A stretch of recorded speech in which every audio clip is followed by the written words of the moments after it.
New game. I'm gonna have to read this to you probably.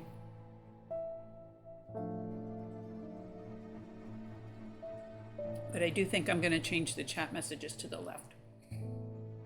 Okay, how do we say this word? Thaumaturge? I think that's what we are. As a thaumaturge's apprentice, there's a lot to learn. Every object must be treated with care, and it is important to identify the harmful from the harmless, the potent from the mild.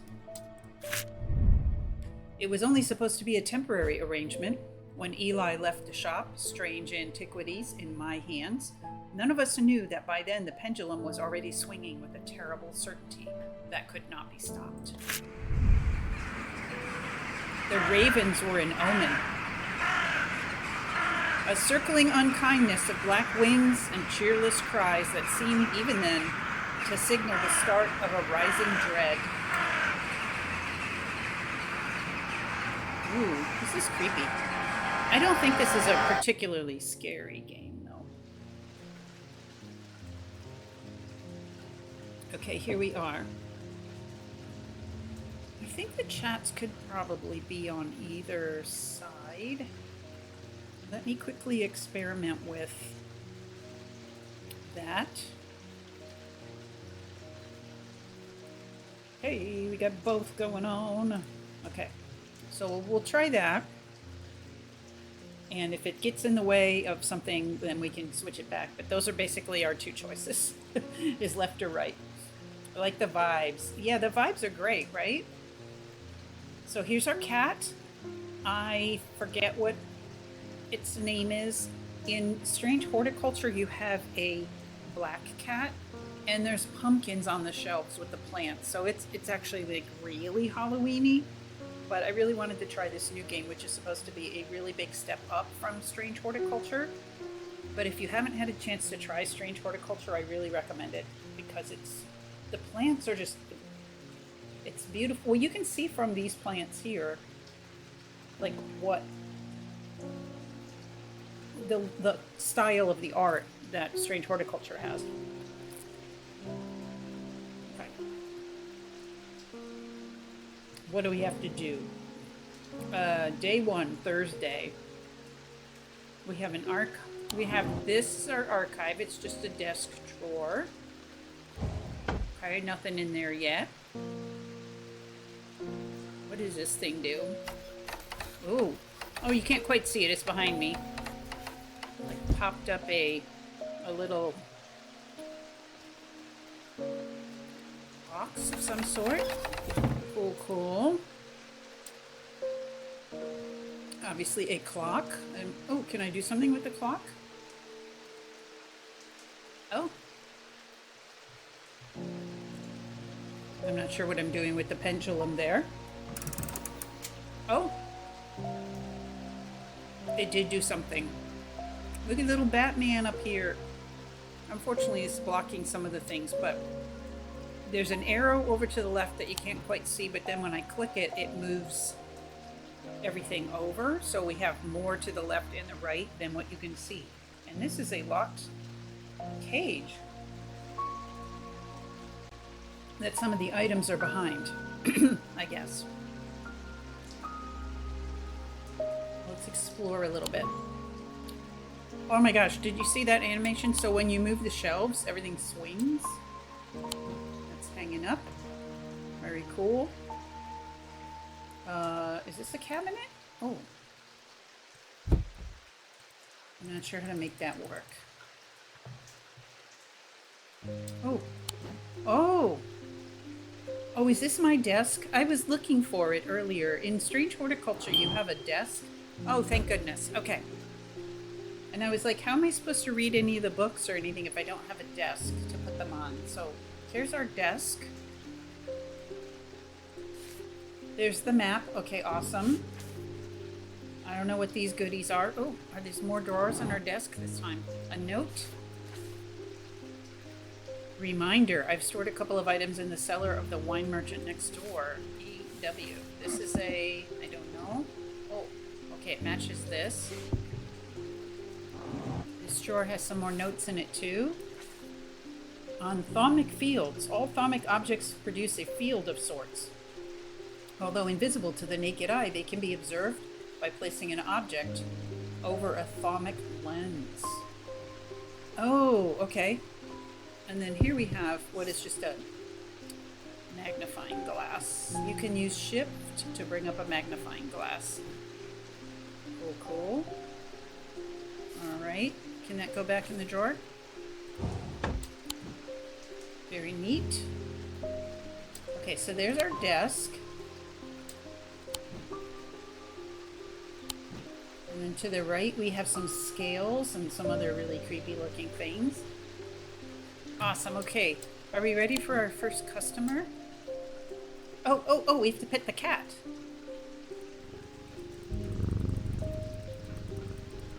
And it purrs. So nice. The black cat in the other game is called hellebore, which is the name of a plant. And there was one customer who knew the cat. So I'm hoping that we get someone in who can tell us what the cat's name is. What is this thing? Whoa! It's very cool. Here's our first customer. Eli White. I've been called away to assist in an urgent matter in Ravenglass and must leave at once. I am leaving the shop in your care with some reluctance, I might add. Make use of my reference materials. Here, take this. Okay. It's a book. There's an index in the back that may be useful to you. If in doubt, study it carefully, and remember that there are some powerful artifacts here. Under no circumstances should you seek entry to any locked doors, drawers, or cupboards. In fact, safest not to touch anything at all. Oh, I'm sure that's going to go well. I should be back in a few days. Okay. See ya, Uncle Eli, or whatever. Okay, so here should be the biographies of whoever you meet. So here's the shop's actual owner. Eli White is a thaumaturge, a collector and curator of powerful objects. Objects that to the untrained eye may appear dull and lifeless, but that in the right hands and armed with the right knowledge can be a gateway to so much more. For Eli, the quest to unearth and understand each new object has been the driving force of his adult life. As owner of strange antiquities, Eli is a stern master. He knows firsthand what can happen if the right precautions are not taken. He doesn't tend to show much emotion, but he does have a more tender side, a side that is mostly reserved for the store's cat, Jupiter. So there's the cat, Jupiter. Oh, there's a bio on Jupiter? Oh, Jupiter, devourer of souls. Jupiter is the thaumaturge's cat, or more accurately, Eli is Jupiter's thaumaturge. Jupiter found strange antiquities, perhaps drawn to the curiosities within, and made it his home. Eli was more than happy to accommodate him, but he learned early on that Jupiter was his own master. His business is his own, but it largely consists of regular naps, terrorizing rodents, and midnight explorations of Undermere and beyond. What he does on his excursions is a mystery, but he seems to be well known among the town residents. Okay, cool. So those are the only two bios that we have right now. Good boy, Jupiter. Yes. And so if we want to go explore somewhere on the map, then we go to explore and it opens map. Okay, nice. Again, Strange Horticulture had something like this as well, but you have to get the map out on your desk and all of that. Oh, it looks like it also brought out the two notes that were in the desk. I've stored a couple of items in the cellar of the wine merchant next door, EW. Now we know that that's Eli White. So where are we? Strange Horticulture is number 2.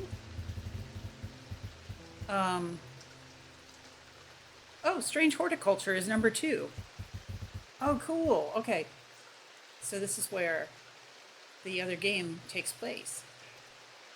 Serial in particular, I think, would love the map that you get with Strange Horticulture. It's very much of your style that you draw.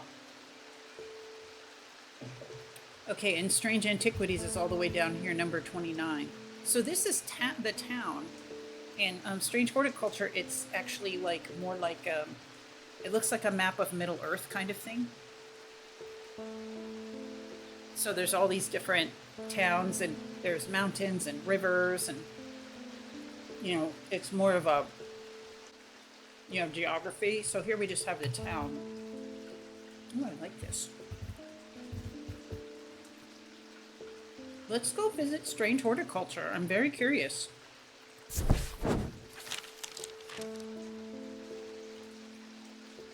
This curious plant shop on the edge of town was a quiet haven away from the bustle of the center.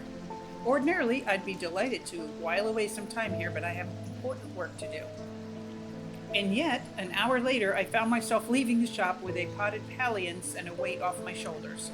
I've been chatting with the proprietor, who is also me, about the similarities and differences between our two disciplines, with a gently purring hellbore curled up in my lap. Oh, okay. Oh, and here's the plant that we got. So again, this is one of the plants from Strange Horticulture, and this is what they look like in the game, and they are so awesome. Let me see if I can just put it on the shelf over here. Yes. How do I inspect it? We're inspecting it. That's it, we're just looking at it. Okay. The other thing about Strange Horticulture is that I was playing it with the controller. But the whole time I was thinking this would be so much easier with a mouse. So I'm hoping that this will be easier. Let's inspect this creepy looking ring. Oh wow. Okay, here's where the label goes. I have set this to auto label, so when we actually discover what something is, it will just put the name on the label. But then I think we can change it or add something if we want to. Color and composition. Move the cursor over different parts of the object to inspect it. Oh, this is so cool. Okay, so this is gold. Okay, gross. This is withered flesh. This is brass and polished wood at the bottom. Okay, so this is actually like a hand. Ew, okay, we're going to touch it. Leathery and bony, quite unpleasant to the touch. The gold ring is hard and cool. And the wood base is polished. Scent and sound. I was expecting it to smell worse than it does. Okay. And inner perception. What do we think about it? I have nothing to remark. Okay, so we don't know what this is. Put it back on the shelf. A mummy's hand, basically with a ring on it. Neato. Okay, let's read the book. How do we open it? Strange Artifacts, A Guide to Occult Objects by T.S. Gill. Here's the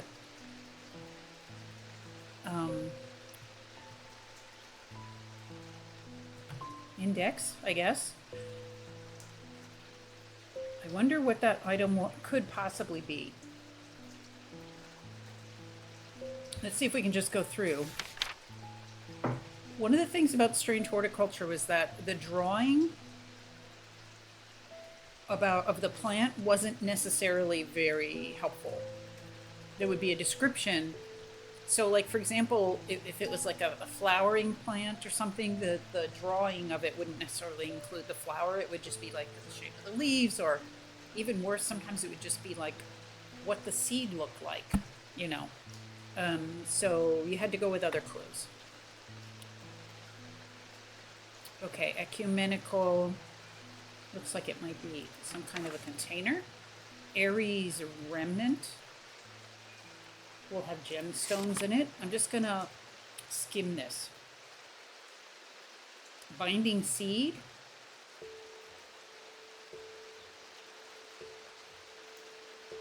Is a form of punishment that amplifies feelings of guilt and shame. Okay, so it's a labyrinth-like thing. Ethereal key. Okay, these are rare items. Okay, Eye of Cernunnos are hard to come by. Okay, Guise of Lillian. I love these names.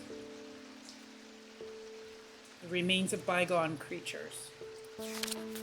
Hearing charm, a simple trinket that amplifies sounds. Oh, and it takes the shape of animals known for their hearing. Okay, so this is all good clues. I'm going to go ahead and flip through this. Horn shackles. Oh, I think we have one of those on the shelf. How's the music volume? Still okay? And the rain volume? I can adjust those. And my voice? Hunter's Boon. It's a primitive item. It's a trophy from a slain beast. Lamb's Siphon? That looks like a plant. Sheep Snap! This is from the other game. Used to reverse the effects of the Black Heart curse. Sounds good? Oh, I'm so glad. The instrument is made using the dried seed pod of a sheep snap plant. I love the link between the two games. Yeah, the plant sketches are great. Like I said, highly recommend Strange Horticulture if you like plant games and also just generally putting your thinking cap on. Libula. It's something that's decorative, but not merely decorative. Orford Spire. Okay, ew. It's something that gets fully submerged in goat's blood for 9 days and nights. Ossic Ring. That could be what we just were looking at. These somewhat macabre objects were originally made as offerings to the goddess Corchin, but the practice fell out of favor as belief waned. They are hard to come across now, but they are occasionally sought out for their ability to keep vermin at bay. Some say they can hear Corchin's unearthly hiss when they hold an Ossic ring up to their ear. That's possibly what that ring was, because that's pretty macabre. Restful Meether.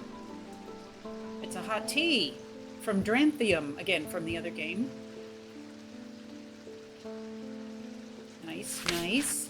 Sextrum protects against insanity. Shadowhold, or Oshadic Vessel, is a container of any kind holding a spirit. Okay, Shimmer. These belong to a series of objects that were designed to slot into armor or weaponry. Okay, Silent Breath contains a small token taken from a living white stag. Voice of Cernunnos is used to refer to any bronze torque. I think we have one of those on the shelf.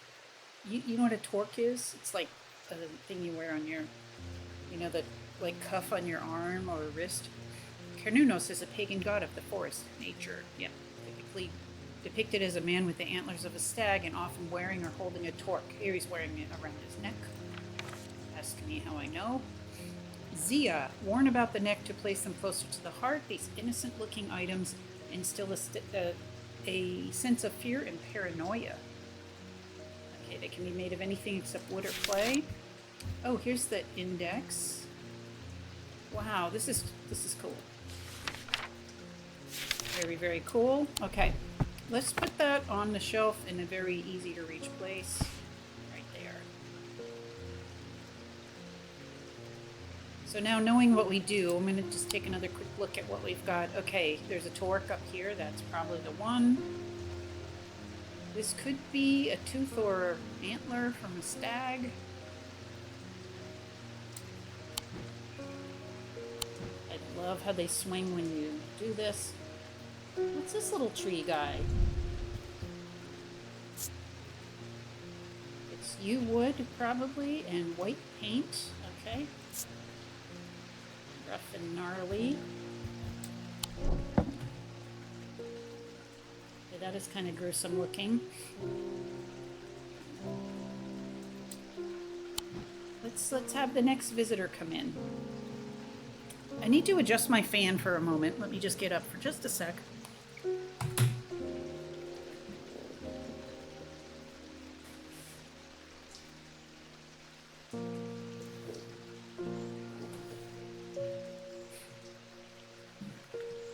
Okay. Can you believe it's not very hot today? It's cool enough that the fan was kind of annoying me, so... Oh, you know what then? I should just blow it on the computer.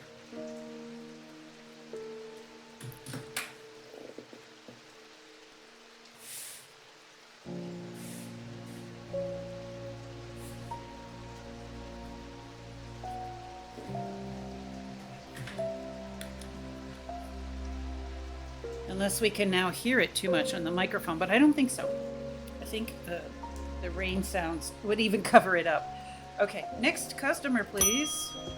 I'm not going to do different voices, by the way, for all the people, because there's probably going to be like 12 different people that come in. Thomas Pope, congratulations.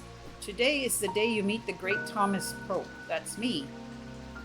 I'm a man of two loves, fresh mountain air and a little white dog called Hamish. But I reserve some room for laughter among friends and shops with cats in them. If you would be so kind, I'm looking for a replacement for my hunter's boon. Oh no, it's our first order already. All right, I guess we'll figure it out.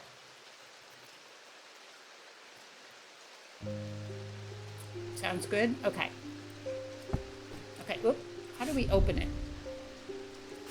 So let's look again about the hunter's boon.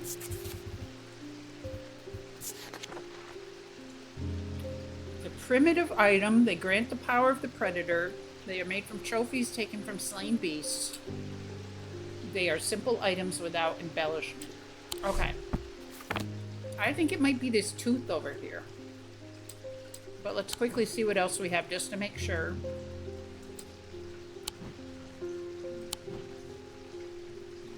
It's got to be the tooth. Although this eyeball thing, woohoo. Usually, the other game, I started you off pretty easy, so let's put it in here and see what happens. Strange Horticulture had like a, I guess I would call it like a punishment mechanism in case you guessed anything wrong. And if you guessed a certain number of things wrong, which was usually like 3 or possibly 4, you would lose your mind and have to put it back together again. So in some ways you're kind of gambling, but I think this is a good call. Okay, yay. This is a tiger's tooth, a trophy from a predator. On closer inspection, it gives a sensation of power. Oh, I could have maybe gotten that from the hints up here, but it has been identified, so now it has a tag on it. Oh, and as a reward, we get content for our book. Okay, so this is pretty much the same way that the horticulture game worked. Every time you identify something, you get like more things that you can identify later. Selenic totem. These carved totems, more commonly known as moon hearts, can be imbued with a sentiment or feeling such as love or joy and then held tightly to recall the same feeling. They sometimes feature crescent shapes associated with both the Selenic and Noctic disciplines. Indeed, the form of the item itself will often have a connection to either the moon or the night. Okay, and do I just hit plus to add it to my book? You can add labels to items while inspecting them by using, right mouse click. So, like, for example, I could go to, if I think I know which one is the... I can put a label on it with a question mark.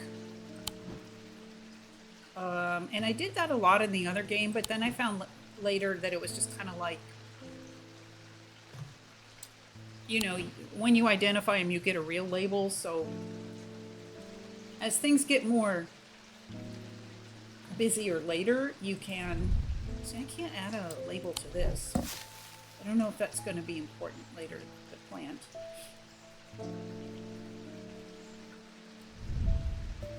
It must not be because that menu doesn't come up. Okay. All right, one more visitor, and then I will. I'll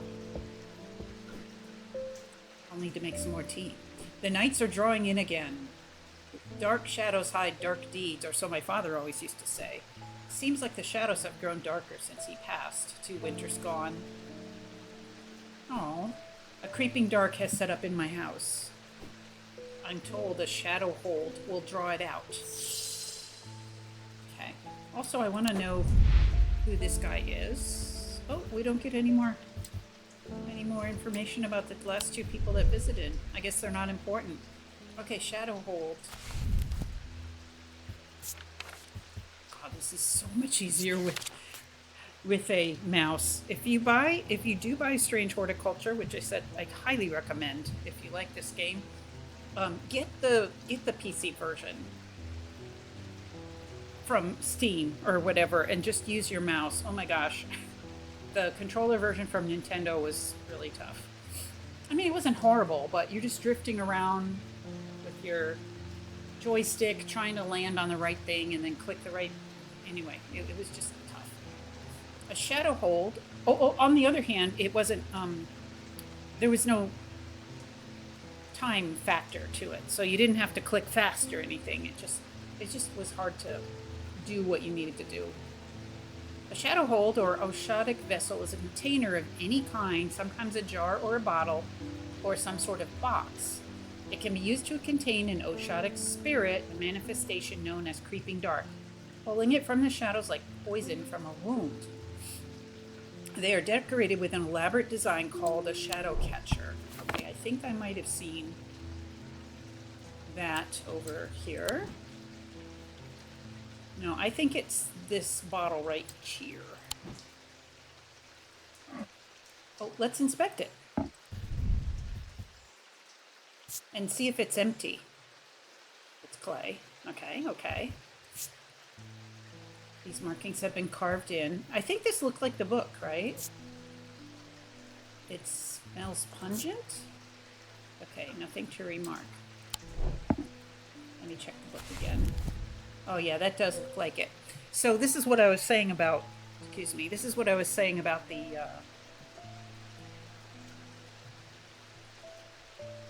this could have been a drawing of the bottle, right? But the drawing is of the engraving. So I'm going to go ahead and say that this is the shadow hold. And we are correct. Yep. And now it has a label. Also, we don't actually lose the item when we give it to them. We still keep it as if to say that we had a second one in stock. I don't know. It was the same with the horticulture game. You don't lose the plant that you're giving away. You just give it to them, and then that makes more sense though, because maybe you just gave them a cutting, or maybe you made a tea out of it, or maybe you gave them a few leaves or something.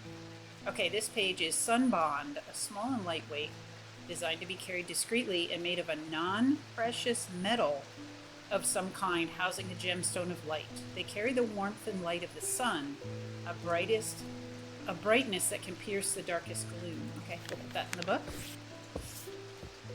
Yeah, you're just giving little pieces. In this case, though, I totally gave the guy that bottle, and yet I still have it. Whatever. Let's go make some more tea real quick. Gosh, I do love the vibes of the rain in this. I could just leave that on all day. Oop. The temperature went down a little bit. I see the kettle's trying to recover that, so let's let it get up a little bit higher. Perfect, good job.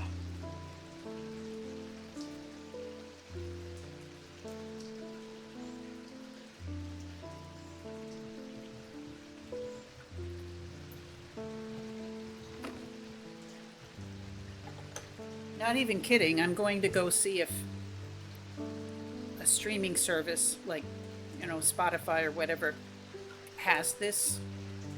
I don't know if you call it a soundtrack. I mean, I think it's just the one thing over and over, but I really kind of want this to sleep to.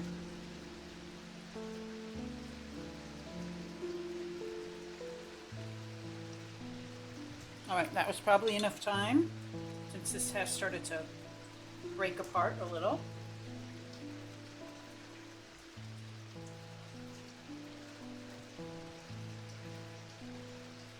When you have a leaky teapot like this, it's great to have a tray underneath it.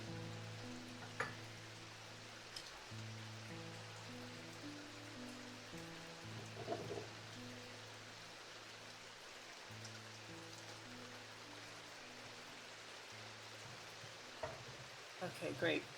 This stream is guaranteed to put you guys to sleep after a certain hour. Oh, it is so good. It's just so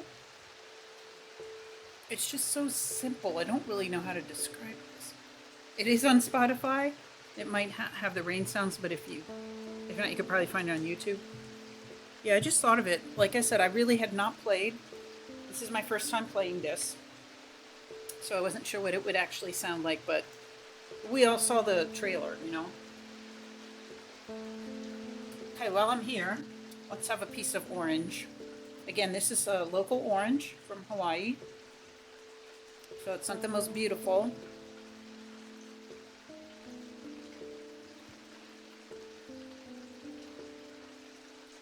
I think, you know, you see these in the local grocery store, and people don't, you know, they'll buy like a Florida orange before they'll buy this because it just cosmetically doesn't look that good.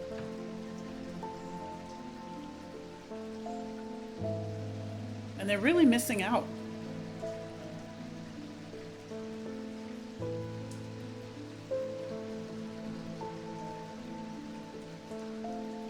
I mean, there's a lot of orange inside here. And not very much peel. I'm just going to go ahead and peel it real quick so I can shove it in my mouth more easily. Look at that beautiful thing.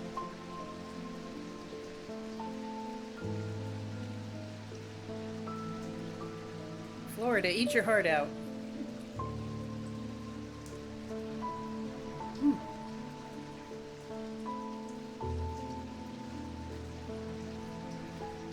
I just tried to bite it in half, but it was so juicy that I couldn't do that without making a big mess, so I had to shove the whole thing in my face. I am going to be a little bit munchy for a while because I didn't have any lunch in all of the scrambling around to get ready. These are the cheddar crackers.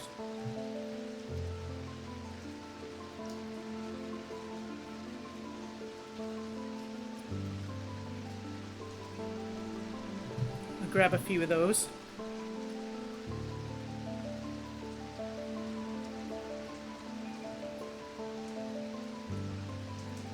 Looks like I might need to put the tea towel right over here to catch more drips. Although I must say that this runner is just about shot. This table runner, it was kind of the most, and then I covered it up with everything so you can't even see, but it was kind of the most gothic looking one I could find. Almost like it has spider webs all over it or circles and shapes. And I've had this one in the background before when I've done book reading, like antique books. Also wax sealing, but now it has a few little burn holes in it from the, you know, when we were doing the wax sealing. So probably best to cover it up. Okay, here we are back in shop.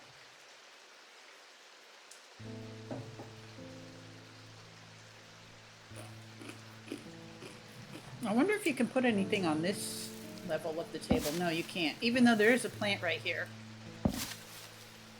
I can't do that myself. Oh, it can go in there. Also, you can rearrange things, you know. Who's next? Oh, Jupiter.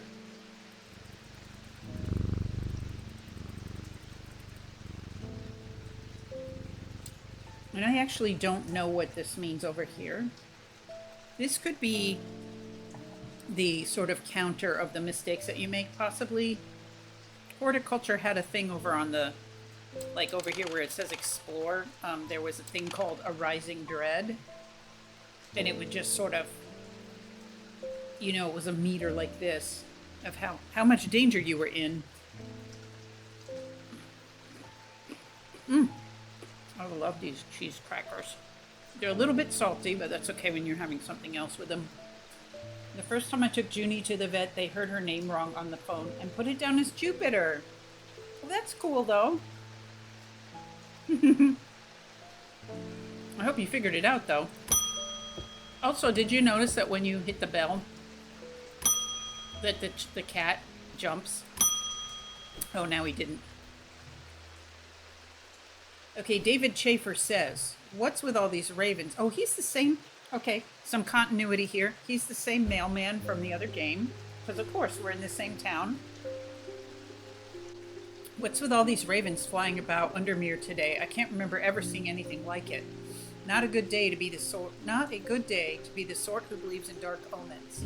A letter for you. Okay. Also, most of the letters have wax seals on them. Oh, it does work because you call her Jupy. Oh, that's cute. Yeah, okay, so that worked. We discovered some papers in a hidden desk drawer in the boatyard last night. Mr. Jones almost threw them in the fire pit, but I asked to take a look at them first. That man does like to burn things. Oh, that's some information to keep in mind later. I don't know who Mr. Jones is yet. They look old. Maybe there's nothing of much use there. But I thought of you when I came across an entry on the Shin, Charlie Weathers. Okay, so far we still don't know who any of these people are that sent me that. Casual hobbies like pyromania. Yeah, he loves to burn stuff. Okay, so right now we have a couple places we could go. I don't... What did I do? I hit shift or something. There we go. I'm just trying to get back up here. Okay. Put it on my desk. So we've had a couple of things now where we can go someplace to find more. And we could just look at the map here. Or I think if you hit explore, it just opens the map anyway. So let's check out the cellar of the wine merchant next door. Okay, so we are at number 29. This has to be the wine merchant next door, right? There's only one next door. The proprietor, a Mrs. Cranmore, begrudgingly grants me access to the cellar when I explain that I'm from Strange Antiquities next door. Yes, well, take the lot of them out of here, would you? I can't say no to Eli after all he's done for me, but I don't like the thought of those unnaturals in my cellar. Ooh, we got some more stuff. Let me know if the sound effects are too loud because I can adjust those too. We got 3 items, which will probably just be randomly placed on the shelves. Oh, no, that's good. This was a thing I did have a kind of an issue with Strange Horticulture, is it would just randomly shove the plants in any available space. This looks like it could hang up. Do we have hooks? How does this work? Do we have a hook here? No. Yes! Oh, this is so cool. Okay. I don't really feel the need to... Oh, I can move this over. Sweet. Can I move it over here? Yes. I don't really feel the need to try to identify more items. What was the other one? Let's see. Also, so when you've taken care of something, you can put it in you can file it. You can put it away. A hidden desk drawer in the boatyard. Okay, where's the boatyard? It's number 8.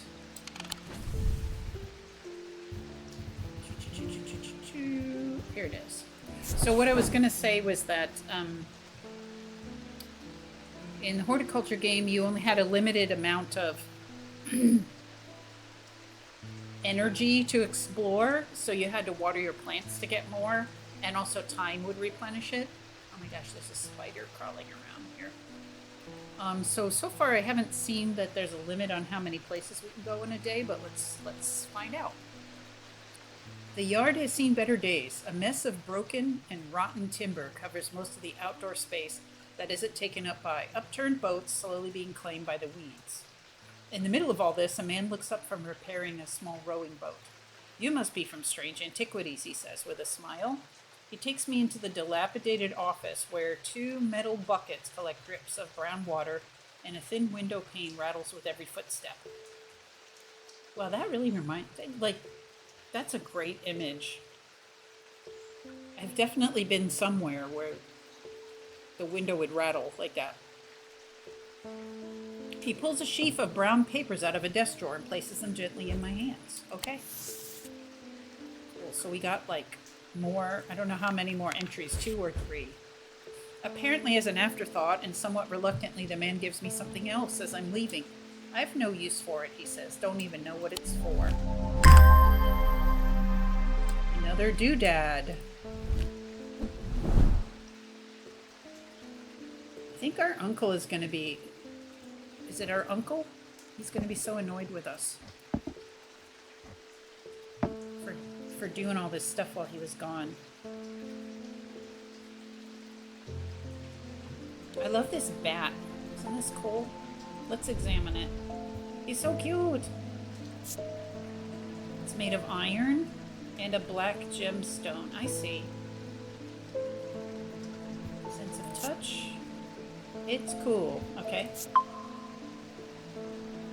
When you hold it, every sound has become both louder and clearer. So, based on this stuff, we could probably be identifying these as we go along. And I have nothing to remark about inner perception. Cool. Okay, so back to our desk. So we've now explored that. Are these more items, or what are these?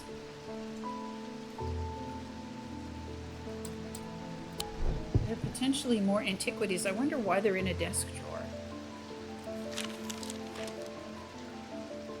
And then the desk itself, does this go here? Well, it's the only missing piece.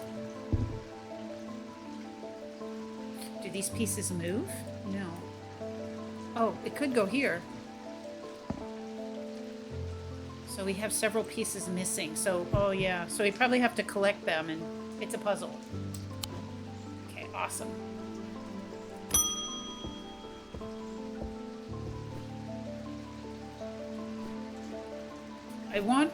This is Stanley Hume. I want an Ossic ring. Ossic.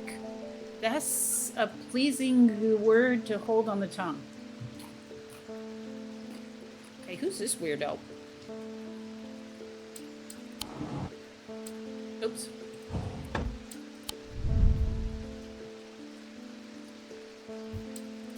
No info on him. Okay, Ossic ring.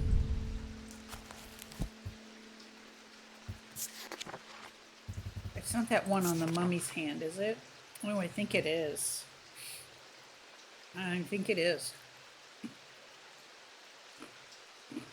We'll give it a try.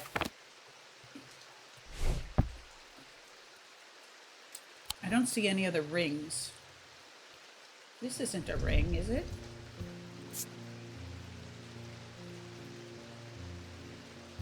That's something covered with blood. It did say that Ossic ring is slightly macabre, but this isn't a ring.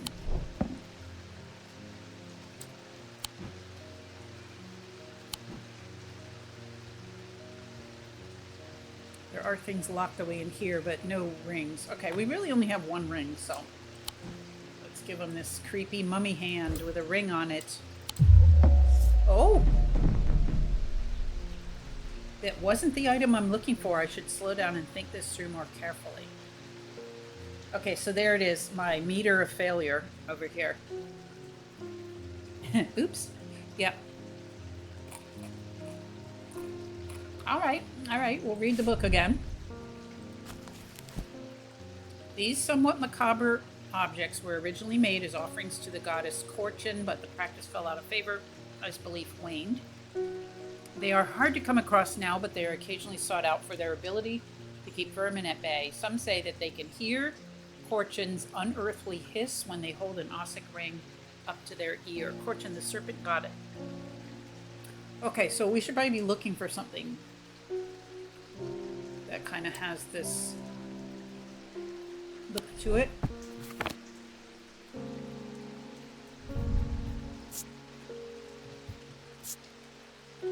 Okay, yeah, this doesn't say anything about hearing. Okay, but there was something else that we already looked at that did say something about hearing, but now I don't remember which one it was. So we'll just, you know, nothing to remark. Oh, was it this? Every sound has become both louder and clearer. This isn't a ring at all, though. And it's not really macabre either. Our little bat. What about this guy? Nothing to remark.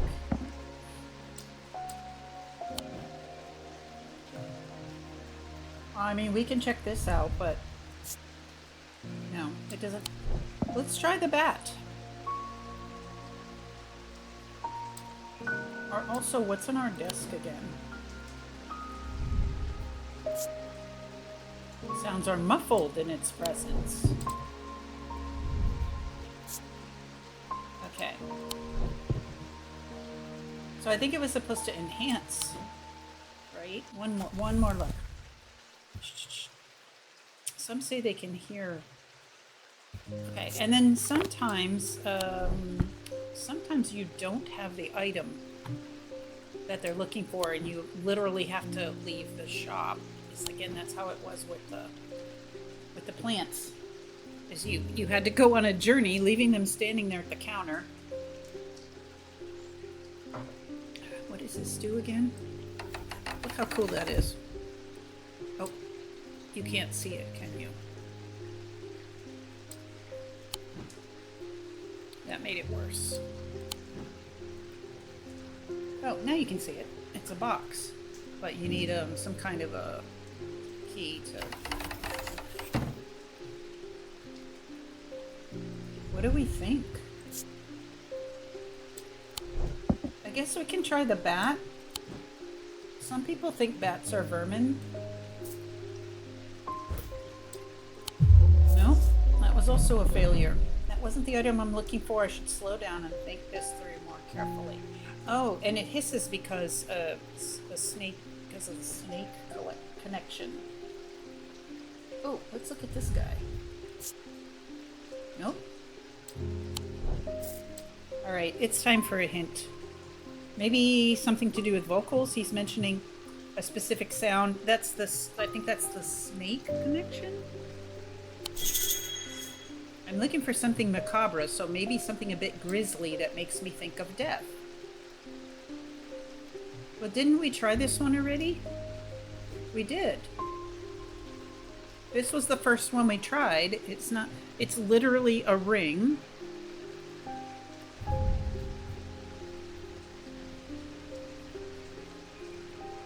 It's literally a ring, and it makes you think of death, and it's macabre. And it's a dead... it's a dead person's hand. But that was a fail. Wasn't it? That was our first fail. It could be something in here, but we don't know how to unlock it. Yeah, that was the first one I tried, right? To the desk. See if there's anything else in here that can help. All thaumic objects produce a field of sorts. Although invisible to the naked eye, they can be observed by placing an object over a thaumic lens, which I'm pretty sure I don't have yet. But if I did, what would that look like? Maybe I have a lens here. Is this it? Is this a lens?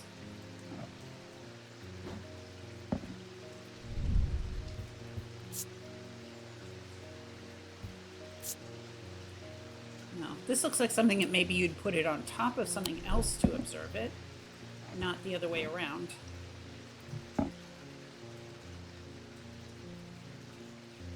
Ooh, now, of course, I'm sweaty. Is this a lens? This looks more like a... I mean, this is kind of a ring. Ah, here it is. It's made of bones. I just didn't realize. I thought it was twigs. Didn't you? This tea is warming to the constitution, so now I'm warm. A soft sound like a serpent's whisper emanates from within. This is our guy right here. I thought it was made of twigs. All right, here we go. Yay. Made of bone. And you can hear a hissing sound. Okay. And we got some more book content of an evocant. Evocant? These stone items weigh the same as a man's heart. Okay, interesting. Thanks, sir. The other thing about both of these games is you don't make any money, which is kind of interesting too. So far, this game is the same in that there's doesn't appear to be any money component. Because you would kind of think there would be, right? Like you would make money from the... I'm going to raise myself up a little bit. That you would make money from the providing stuff to people. And then maybe you would need money to go buy other items, but it doesn't seem to work that way. Okay, Edmund Bishop. The behavior of these ravens is disturbing, to say the least. As a rule, they only come together to feed. Oh, that doesn't sound good. Ravens are omnivores, carrion eaters mostly, but they'll take anything they can get their talons into. And they'll kill if necessary. I didn't plan on dropping in today, but there's something happening out there and I'd like to know what. Okay, what is your business with me, sir? A voice of Cernunos might help put me at ease, or it might do the opposite. Okay, so now we're looking for that. Oh, looks like we got a new profile. The ornithologist, Edmund Bishop. Oh, that's why he's concerned with ravens. The 14th Lord of Gleaston Castle is a man of wealth and privilege, like the 13 before him. He is a man who would be easy to despise, as his father was, but he is well loved by those who know him. Oh, that's nice. Now retired, he was a professor of ancient languages at the University of Cumbria, but his real passion is birds. His students learn to divert particularly dense lectures on Latin declension by asking about local owl species or by quizzing the professor on increasingly exotic bird calls. Edmund was only too happy to oblige, spending hours recounting stories of his adventures in Africa and New Zealand. Oh, he's a bird man. Okay. Voice of Cernunos. We're going to have to look that one up.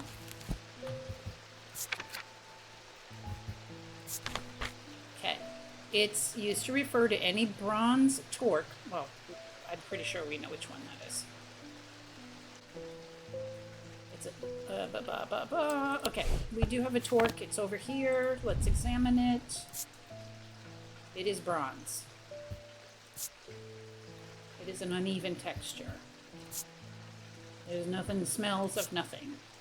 Okay, this has got to be it right here. Oh, I love how it's slotted in on the circle there. Yes, it does look like the one around the neck of Cernunos in the sketch. In exchange for that, we got an entry on the spirit eye. Okay, take that. Let me pour myself some more tea over here. I was wondering how long the first day would last.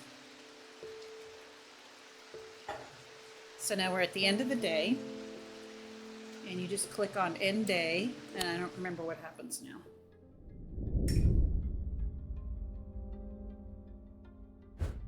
Well, I don't remember because I don't know.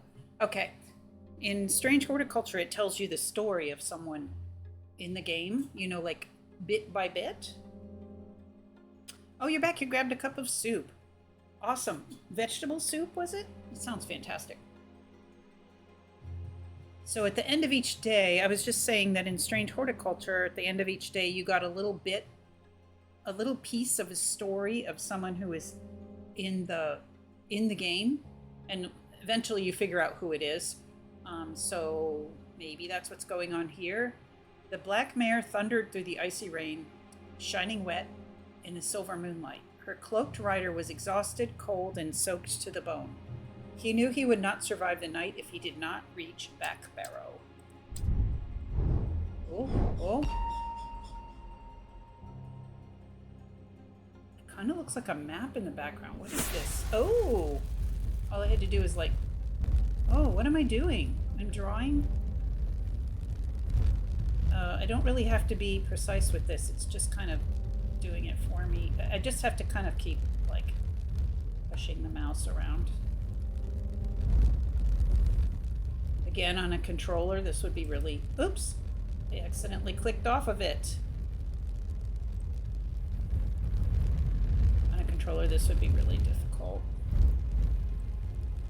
And the only reason I'm having trouble is that I don't have a big space. Like, I don't have a big mouse pad space to roll all over with my mouse, so I had to keep sort of picking it up and putting it down.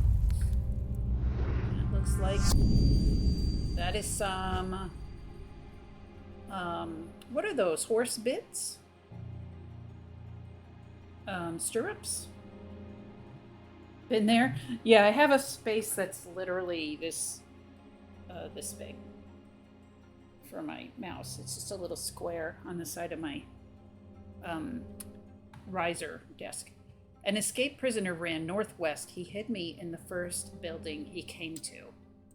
Okay, so that's a clue. And you can keep those somewhere in your drawer. Here? Can I keep it here? I could, by the map. So these are usually something that you can then look on the map.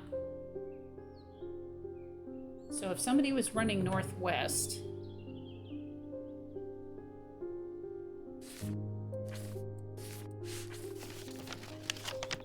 and then it was the first building they came to. Could be the quarry. I don't know. I don't feel like there's enough information there because it would depend on where you were starting from, right? Oh, is there a prison here? Duh. Okay. The old jail. Okay, Gail. Take your time. Think about this. So from the jail, which is number 10...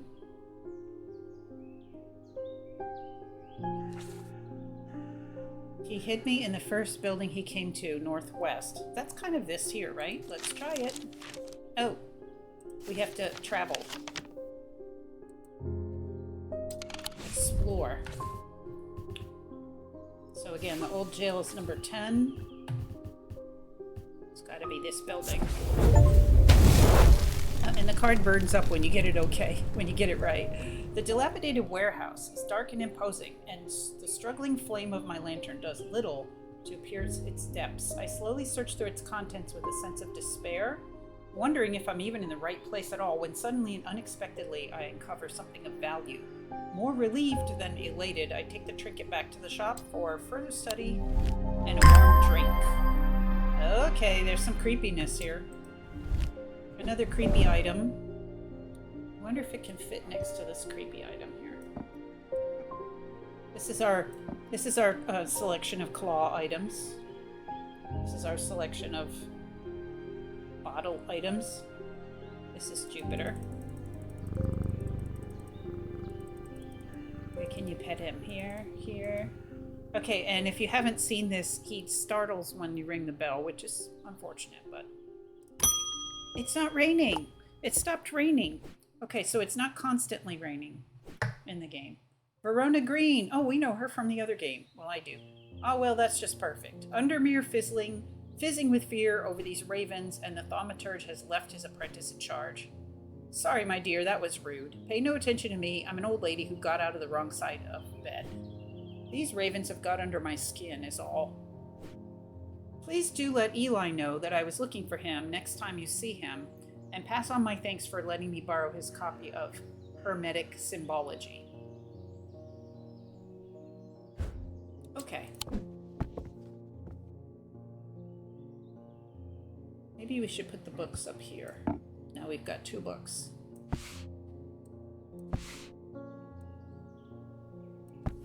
So she is in the other game. She's a important character in the other game. The Occult Scholar, Verona Green. Verona has been a constant in Undermere for as long as the streets have had cobblestones and the churches have had bell towers. She is respected and feared, which she revels in, and she is revered and admired, which she tolerates. Her knowledge of the occult world is second to none, and her expertise has steered the citizens of Undermere away from catastrophe on more than one occasion. The near misses of the Selenic Flame and the Woken Dendru are 2 such events that spring to mind. She is of the opinion that no problem is so great, no obstacle so insurmountable that it can't be diminished by a properly brewed pot of tea. It me. So, anyway, I loved her eye roll that she did while we were reading about her. That was pretty good. Yeah, so it's not a rainy day right now. Let's look at the book. Hermetic Symbology. Oh, cool. Okay, so these are very helpful symbols on things. There are 3 branches of thaumaturgy. Each of these is split into 2 disciplines represented by the following symbols: celestial, diurnal, and individual. And then for each one there's a sub. It is basically the same, all the same elements, just rearranged differently. Okay. Imbuements. So cool. Elements: earth, air, fire, water, light, dark. Materials: ashes, oil, soap, tallow, urine, verdigris, vinegar, wax. Mundane elements: planetary metals, seasons, weather. How much do we love this? Wicca. That's it. Okay. So that's available now.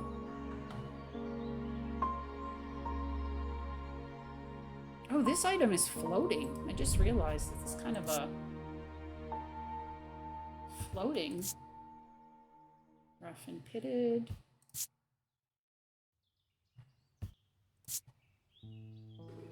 It's like floating in air. Yeah. Above its little bowl. All right, let's see what else. Do we have any other notes on our desk? Just this one.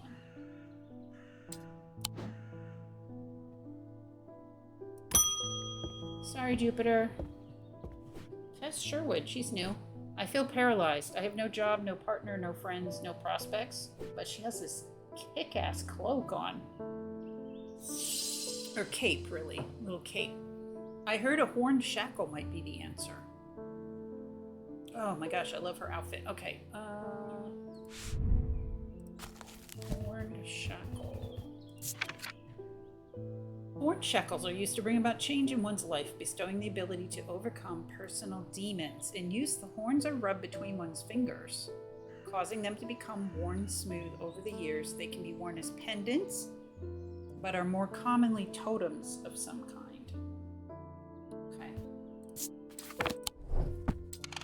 So it's got to have horns. I mean, this is, let's see. This would be something that is smooth.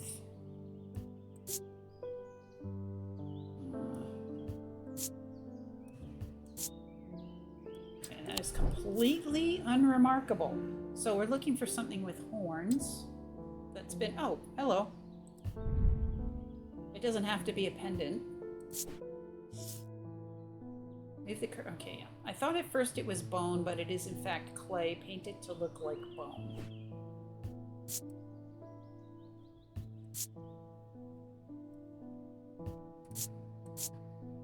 Hard and somewhat rough. Okay, it's not smooth.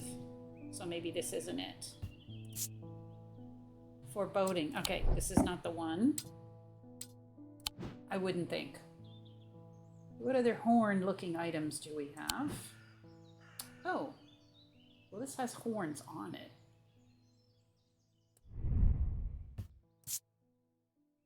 It's bronze. It's very smooth. Oh, some of it's ridged, some of it's smooth. Strong sense of being watched. Okay, let's read about this again. And use the horns or rub between one's fingers, causing them to become worn smooth. They can be worn. Used to bring about change. This has horns on it. It's a totem, right? Rough and pitted. Okay. I forget what we have down in our drawer here. We do have a couple of things. Neither of which has got horns or... Alright. It's got to be here somewhere. Well, it doesn't necessarily. It could be something I have to go find. Oh, this has horns. Cute little owl. I am overcome by a warm, loving emotion. It's a light-colored wood. It's polished. I think this might be it. Alright, let's try this one.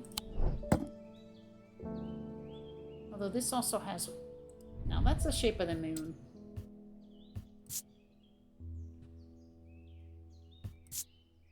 Okay, we'll try the owl.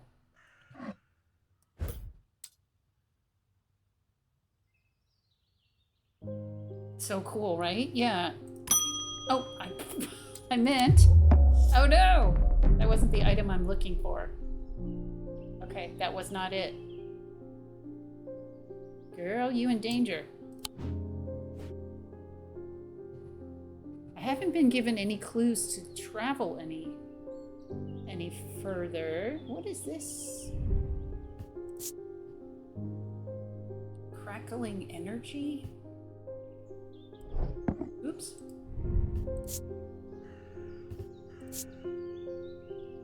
Full and smooth.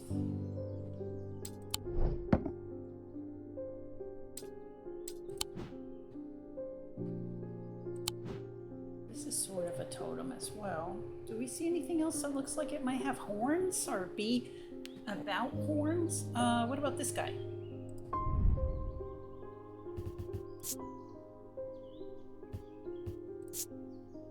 Pointy, textured. Okay. Clay. Are you guys hearing ravens too? I think that might be in the game. Well, I'm actually going to open my, or take my headphones off of one ear, because I get a lot of bird noises here at home. I'm not really sure where I'm hearing it from. The necklace on the far left of the bottom shelf. Oh, this? Check it out. Why not? It's bronze. It has raised detailing. My heart feels lighter. Oh, was that in the book? Was there a detail in the book that I missed? It does have some sort of swirly. Why don't we try that, I guess? But it doesn't have horns, but we'll try it. No, that wasn't it. Let's take a hint. An item that has horns, thank you. Okay, so we've already gone through. This item has horns. I mean, this sort of has horns, right? It's gold, stone. It's warm, but it doesn't say anything about smooth. Well, let's check the design on this again. Kind of memorizing the design. We might be able to leave this book open in the background somehow, but no, we can't.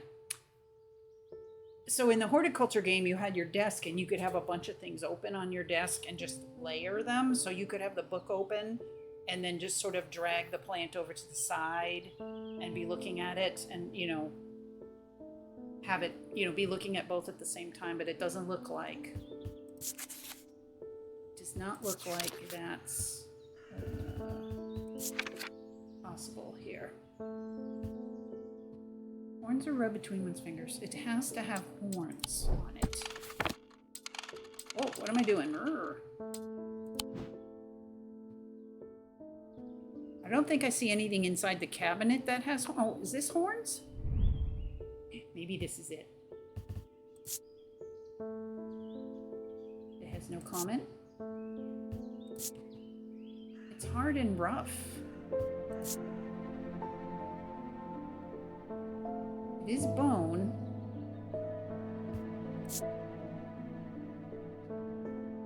So it's not smooth. Maybe I'll try this one though, because it does have horns. And if we're wrong, we can see what happens if we get everything wrong. Uh-oh. Oh boy. Oh, one more item and we're in trouble. But we tried this one. No, we didn't try this one, did we? But this one... Whoops. One wrong click. Painted to look like bone. It's hard and rough.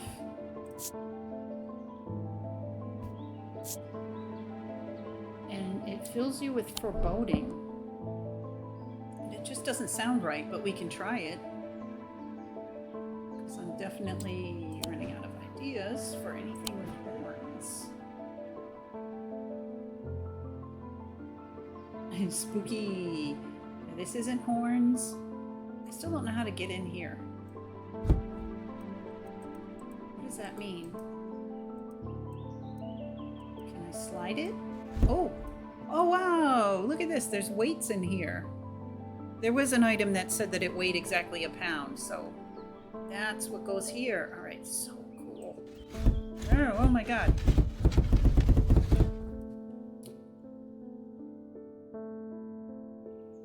Well, you know, since we have space, let's put our creepy heebie-jeebies up here, and then we can leave that open.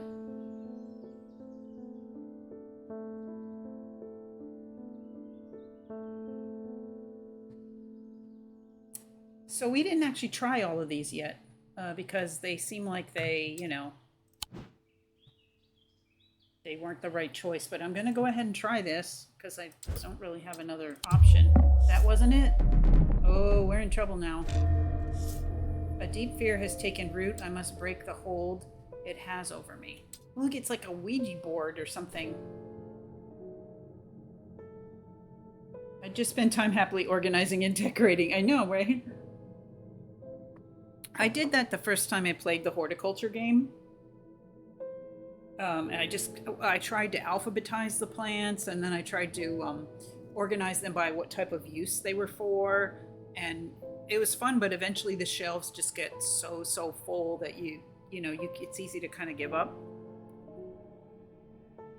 This last time that I played, I just organized them basically by use.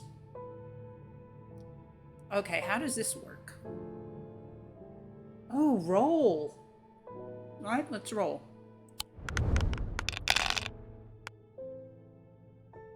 I might have to... What does this do? What does any of this do? All right, I'm going to ask for help just to understand it. Okay. The goal is to break the seal. Match dice symbols to a section of the seal to break it. Stars are wild. They can be any symbol as long as they are all the same. Roll the dice as many times as you like. Click dice to lock or unlock them. If you get 3 crossed bones before banking, you lose a life. 5 of a kind automatically breaks the seal. All right, let me watch the demo for a second. Roll. Lock. Okay.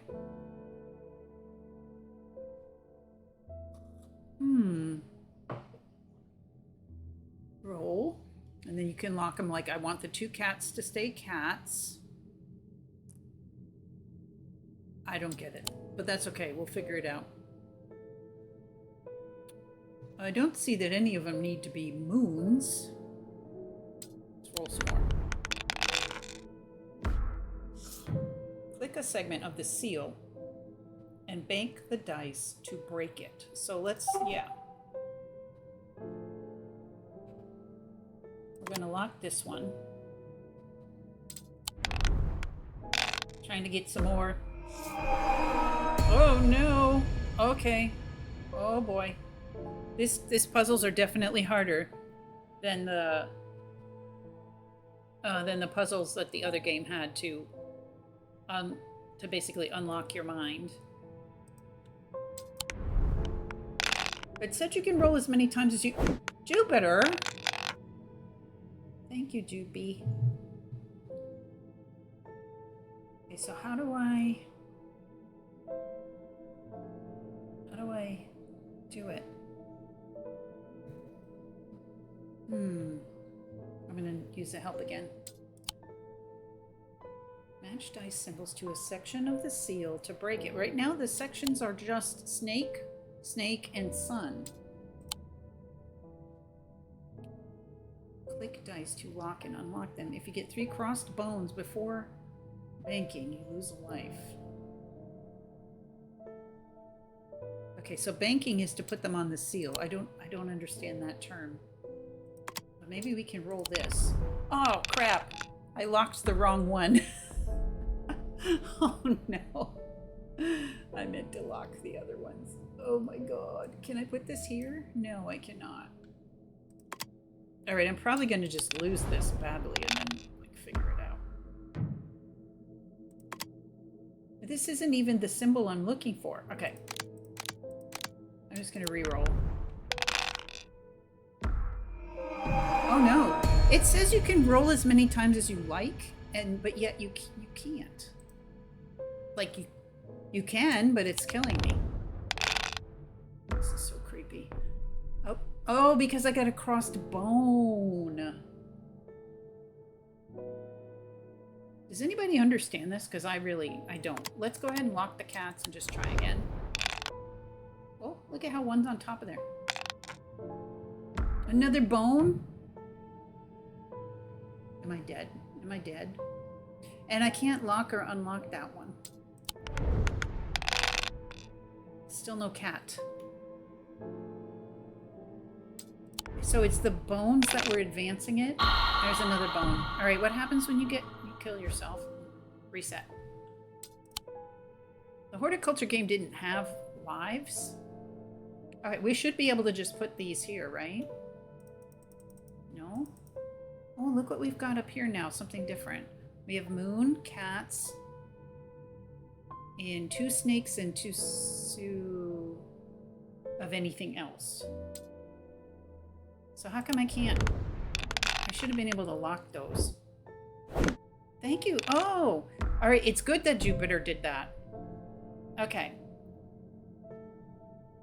I see what they did. Okay, let's lock the moon. Hope for some more moons. So if I had 3 of these, I could bank them and unlock the seal. Oh my gosh. Oh, he's helping me. Okay, can I? Yeah, he's helping. I thought he was just messing. Okay, I thought if I had 3... If you get 3 crossbones, 5 of a kind automatically breaks the seal. Look, you can also magnify. Match dice symbol. So they all have to be...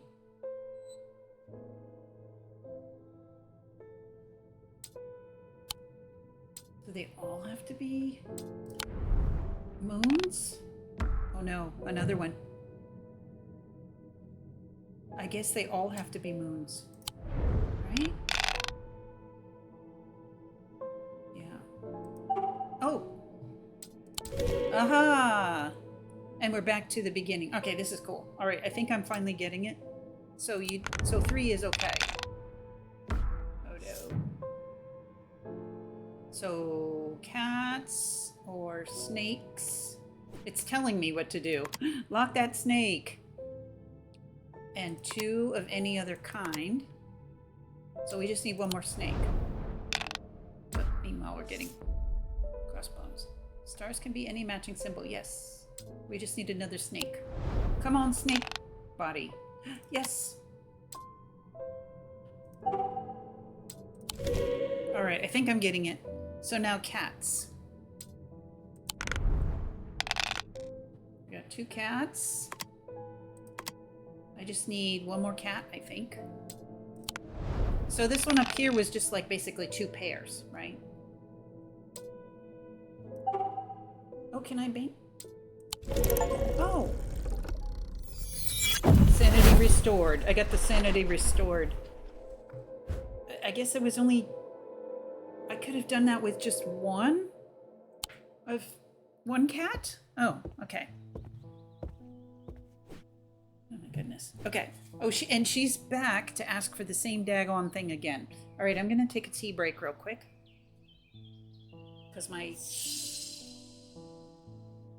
kettle turned off.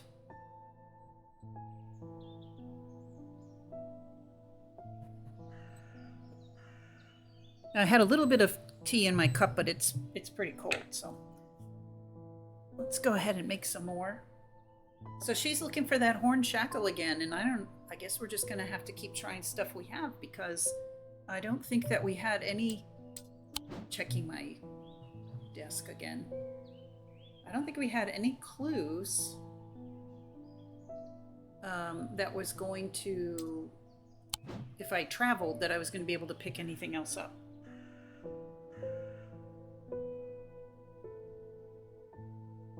Okay. Let me know if things get too dark. Oh, it looks like this scene is pretty well lit. I purposely left it dark in here for atmosphere. And also, I have the little fairy lights behind me, so I'll check my appearance one more time and make sure I can still even be seen.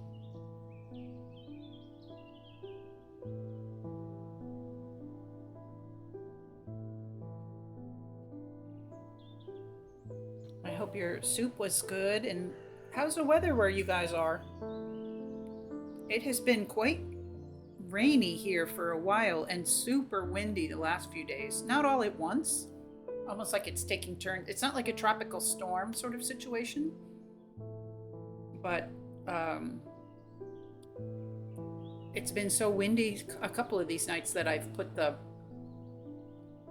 big foam board back in my bedroom window that I think I told you guys about before.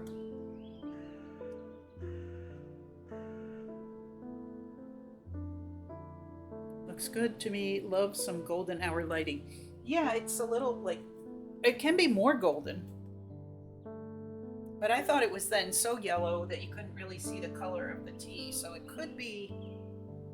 Like this is really yellow, but then everything looks kind of weirdly drab.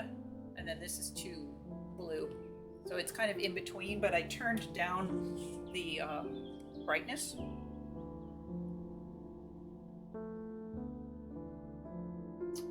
So here we go. This was very close to boiling, so should be hot enough. My kettle is losing control in terms of the thermostat.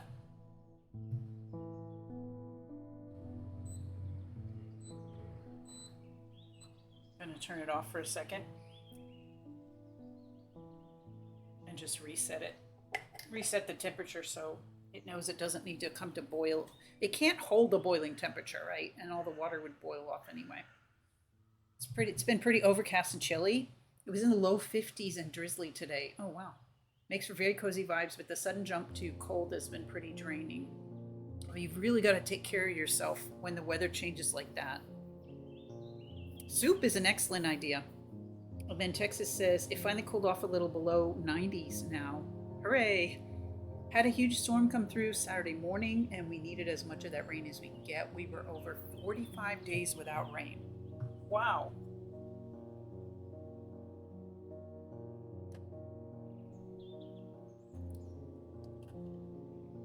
I also was feeling like it hadn't rained here in quite a while. Like I remember we were out driving around to, I don't know, go to the store or whatever, and I noticed kind of like how much brown grass there was on some of the hillsides and all. And I started to think, yeah, when was the last time it rained?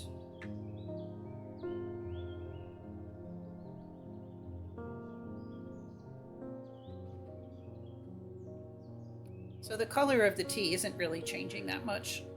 I mean, it started off really dark, so there's not going to be like a big progression of it or anything.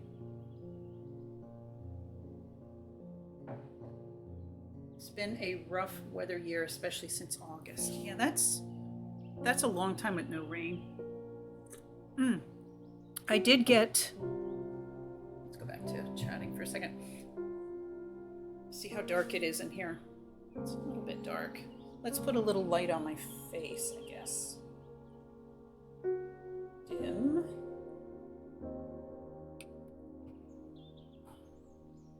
That's a little better. Otherwise, it just really does look like I'm sitting here in the dark. I've got this nice lamp that kind of... Yeah, that's a lot better, right? Maybe I can dim it just a little bit more, though. That one's a very yellow. It has 3 colors. That's good. Brighter. Dimmer. Okay. And it works by touch. I think the ravens are in the game. The sounds of the ravens. I don't hear them outside. Okay, I'm going to bring over the rest of my little croissant here. That is tough. I did see a what do they call it? Fire weather warning for the Honolulu area or somewhere in Hawaii recently, just like yesterday or this morning. And that was about it being dry and windy. So I guess it's still dry, even though it has recently started raining like crazy. It's very windy, so that still is dangerous, you know? Okay, well, what are we gonna do here? We're just gonna have to start trying like everything that looks like it could be horns. I can't get into this cabinet yet that I know of.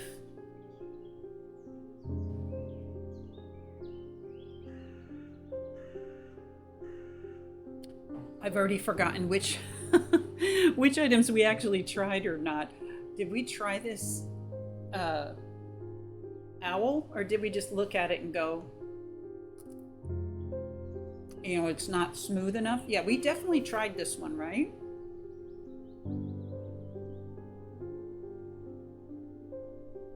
I guess I'll try this one. Did we try this one? Okay, so I'm just eliminating them. So it's definitely not, this is as far to the left as we can get. Yeah, so it's definitely not this one, even though it has horns.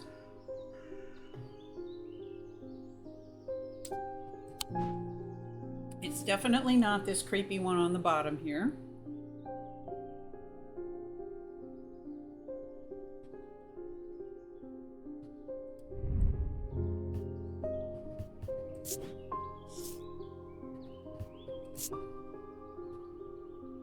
Let's try this one. Did we already try this one? So I've eliminated everything to the left.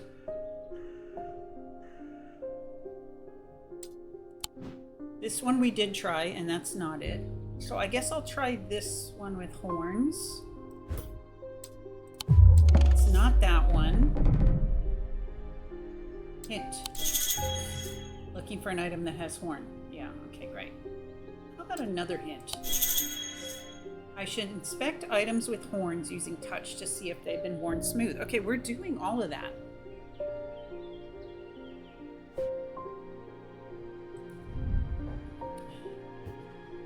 This is smooth and polished.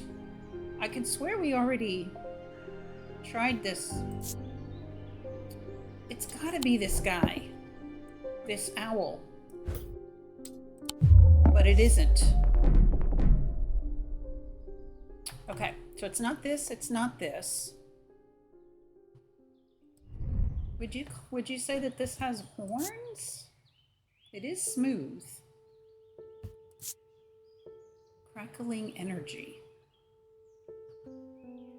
Look at how we're feeling it with our brain. Ew. Little brain floating around. It could be this.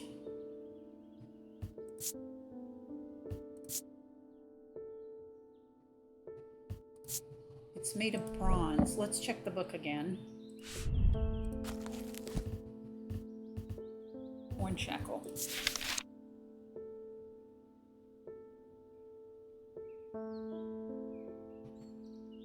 Crackling energy doesn't seem to match, and that's what makes me think this isn't what we're looking for. I know.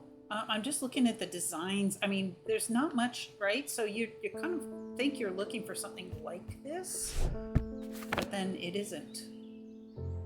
And it says it's usually a totem of some kind. So that's usually an animal figure. So, like, in my mind, it should really be the owl. Oh, you guys can't see it. Sorry, it's underneath the owl.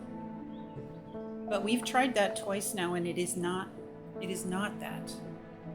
It's an animal totem with horns that's worn smooth and gives you a very comforting feeling. Like, in my mind, like it really should be that one. But let's check all these totems again. This is clay. It's textured. And I don't know, you don't get any particular feeling from that one. And then you've got this goat here. Wood. Oh, this part feels smooth. I missed that earlier. I quickly went over it and said it was rough and pitted. All right, this is our guy. All right, phew. We're not going to lose our mind at this moment. Oh, yay. The horns part is smooth, the rest is not. So we just need to be careful. Okay. A vesiger can be used to spread the disease prevent the spread of disease and pestilence. Okay. Yay, finally. All right, who's next? Bring it on. Sorry, Jupiter. He jumps every time. Oh, it's the mailman. At least the weather's looking a little better out here today. Okay. Yeah, it's not raining, but it doesn't mean it's better. Good day. You might be interested to hear that my plow overturned a strange-looking object yesterday. Come to the farm and it's yours for the right price, of course. I don't have money. Kind regards, John Royston. So we're looking for Royston's farm or something.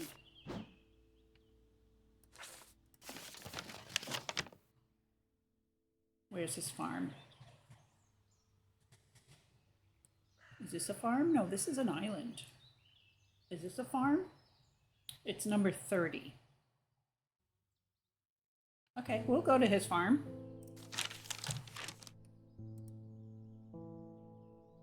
Here.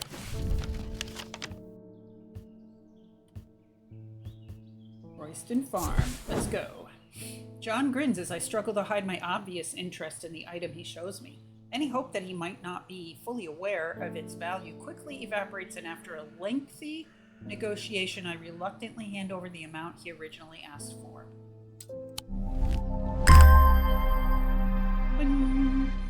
So we don't know how much this really cost because the money just isn't. This is a great looking item. Let's look at it right now. It is tarnished silver, just like my items. My personal items. Okay. Okay, it's tarnished silver. Let's see where we can hang it up. Can it hang over here? Oops. Yes. Pet the cat. Kind of wanting the rain to come back. Julia Braddock. Ah, Jupiter, we meet again. See, I told you there'd be somebody who knew the cat. Our paths crossed late last night on Princess Street.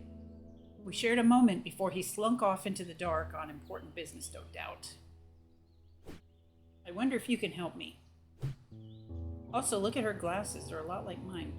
My other glasses. I'm visiting my grandmother later and I wanted to bring her something. She lives all alone on the edge of town out on Clanbrook Road, and I don't always manage to get out there as often as I'd like.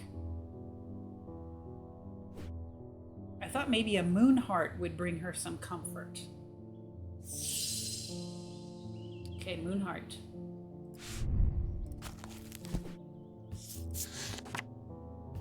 Oh, there's an index in the back that might be helpful. Yeah, because moon heart is not in here.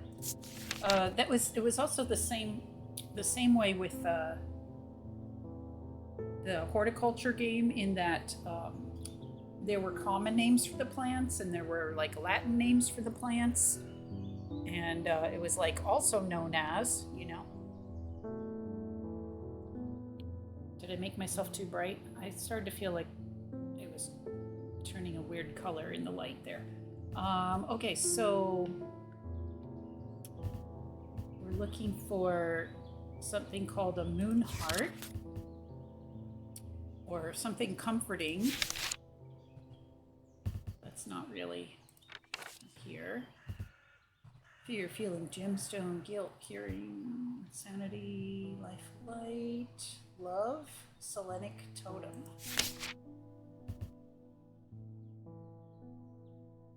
Okay. Sleep, stone. Oh, maybe moon. Is moon? No, moon isn't in here. Moon heart. Okay. So it's the Selenic totem is called the moon heart. Oh, we've just recently got this. I hadn't even read it. These carved totems, more commonly known as moon hearts, can be imbued with a sentiment or feeling such as love or joy, and then held tightly to recall the same feeling. This is our little owl guy, I'll bet. Here's an owl right here. They sometimes feature crescent shapes associated with both the Selenic and Noctic disciplines. Indeed, the form of the item itself will often have a connection to either the moon or the night. Okay, I think we know who that is. I am overcome by a warm, loving emotion. So it's an owl with a moon on its forehead. This is totally our guy right here. I stake my mind on it. Right. This is a carved totem. It's got an owl. It bears a concealed crescent shape. I guess it's concealed. Okay. And then we got Holgan Grim. It had it added to our book. Bring back the rain.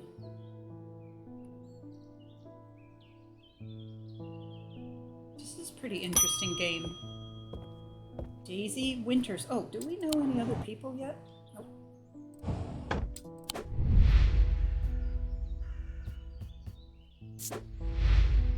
We know the ornithologist. We know, okay, these are all the people we know still. Okay, Daisy Winter says, a friend of mine, or former friend, I should say, has been stealing jewelry from me. Whoops. 3 necklaces have gone missing over the past few weeks, including one that was a gift from my late grandmother. Do you have a suitable pendant that I could leave lying out for her to find that will teach her a lesson and make sure it never happens again? Okay, so the other game had this too. I will need to make a choice here. There are no wrong answers, but my decision will no doubt affect the events in motion outside my shop. So like in the horticulture game, I had opportunities to poison someone, you know, to heal someone. So here are our 2 choices.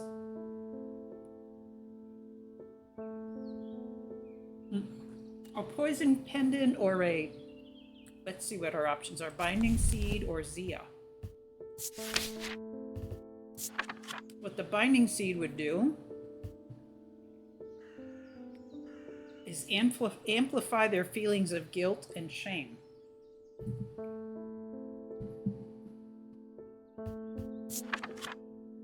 And then the other one would instill a sense of fear and paranoia, and they're difficult to remove. I mean, I'd probably go with the binding one.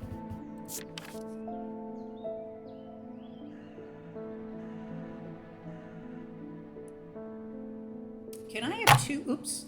Can I have two books open at once? I cannot. Okay, that's the only annoying thing I'm finding here in the way that this works. Because now I want to go to the other book and see what Mentic and Wixic. Oh, we can click directly there. Okay, that helps a lot. What materials? Oh, no, that's not. I want to go to the other book and find out what materials represent Mentic or Wixic elements. Does it have that? I thought I saw something like that.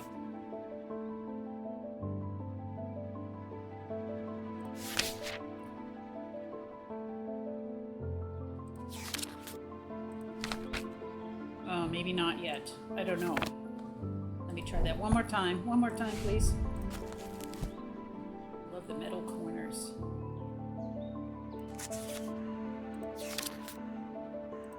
You might have to take a guess on this.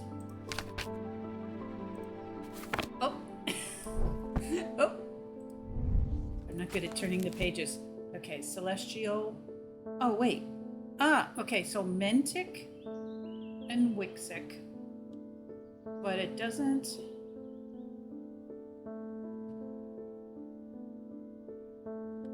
Oh, maybe...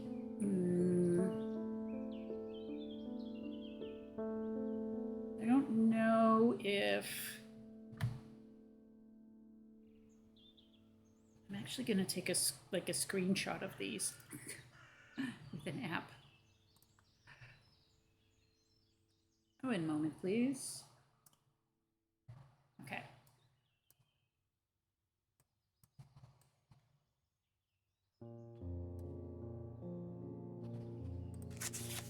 I don't know if those things will possibly be engraved on the item. That's what I'm talking about here. See, it doesn't tell you what... There are the elements and the materials, but it doesn't tell you.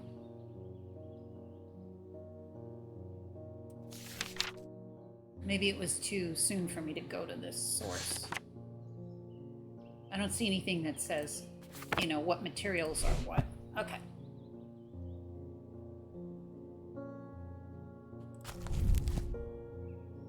Two distinct materials. The winding path of mind is described by a spiral. Okay, so it's going to have a spiral on it. Okay. So we're looking for something with a spiral on it. Okay, that's a little better than I expected. That horrible ring on the dead finger had a spiral on it. I mean, that's super creepy, but so far I think that's the only spiral item I see. See this spiral? And it is definitely made of two materials, right? Gold and flesh. This is just a stand. Maybe this doesn't count. It doesn't make you feel any kind of way. So that's a possibility. Oh, this isn't a spiral, is it? This is a creature.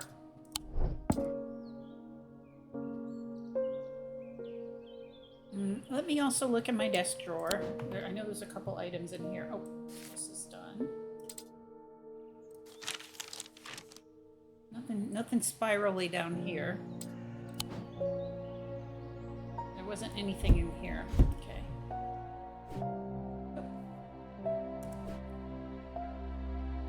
I'm gonna go with the horrible ring because I don't really see anything else that's a spiral. That's made out of two materials. That would also possibly be kind of a creepy situation for the person who takes it. Oh, wait. It was a pendant, right? What about this one? It needs to be a pendant. Stone and wood.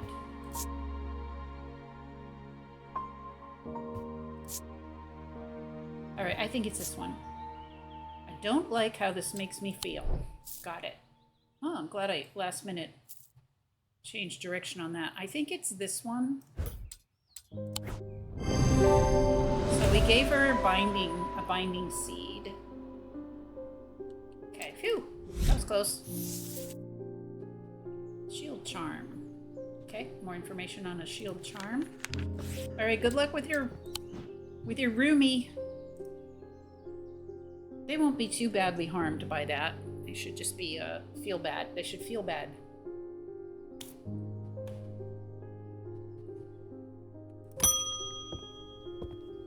I'm gonna pour myself some more tea over here.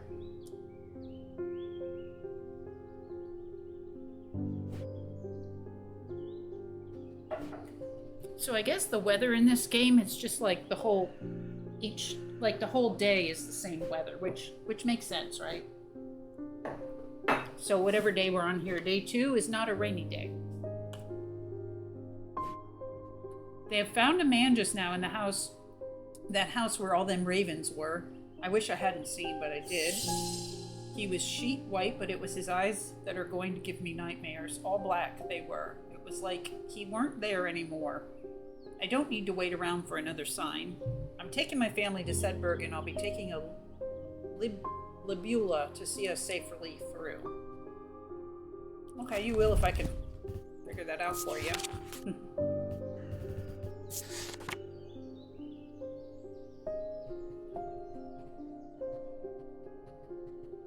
Gosh, how are we going to figure this one out?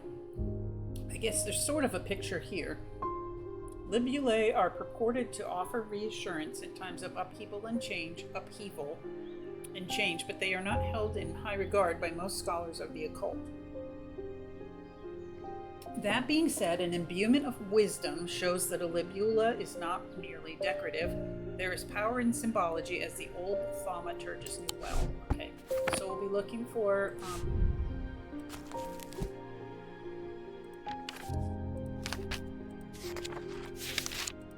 imbuement of wisdom. All right, it's this little semi-crown. This is like the lamb's crown. This is the Cult of the Lamb crown looking thingy. That's what we're looking for on something, on whatever we find here. Okay, that's not it. That's not it.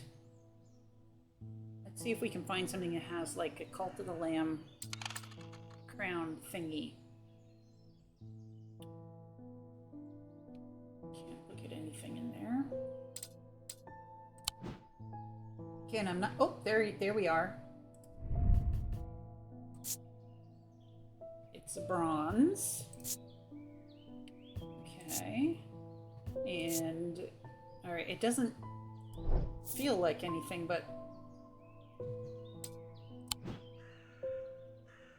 it is the only item that has that symbol on it, so let's go for that. It's a pretty item. The item bears a symbol of wisdom. There you go, sir. Ooh, witch's fingers are said to be the severed digits of the Witch of Undermere. They are capable of inflicting intense pain, but the goal is supposedly purification of the body. A most unpleasant experience, but a last resort that has cured some and finished off others. Creepy. Okay, that was the end of today. Maybe it'll rain tomorrow. Also, I think you kind of you rest overnight. So I think any of your failures that you have over here on the side probably get better. Let's see what we got here. Story part number 2. A deep pain radiated down the side of the rider's head, where he had sliced himself with a diverging hook, and his thoughts were scattered and torn. He could not see out of his left eye. Ooh, can we go back and read the first? Okay. Oh, this is helpful. You can go back and read the story. Somebody's fleeing on horseback. On his way to Back Barrow, and he hit his head. Okay. So this story is probably about a man.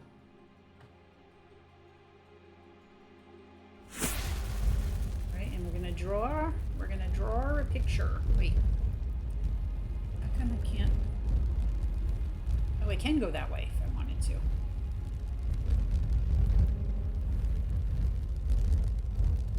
Oops. This is elaborate. Again, I don't have a lot of control over this. Whee! Okay, we did it. Looks like a key. You really have to work hard for your clues. In the other game, they just give you the card. Is that the card? That's the clue. That is the clue. So, usually, oops. Usually you gotta, this is just basically, you know, I have to compare this to the map. And it's not to scale. Hopefully it's facing the right direction, though. But it might not be. Oh, is it this place down here? No, that has 2 teeth at the end. This is just like trying to match a key to a keyhole, right? So each end has a little short end, and then in the middle you got this little L-shaped one. I think I need to like stand up higher. My behind is getting very sore from this chair. Take the pressure off. Okay.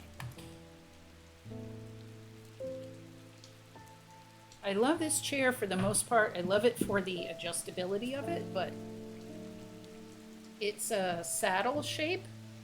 And so, you know, you get, it's just like kind of in a ways, it's like sitting on a bike seat for too long.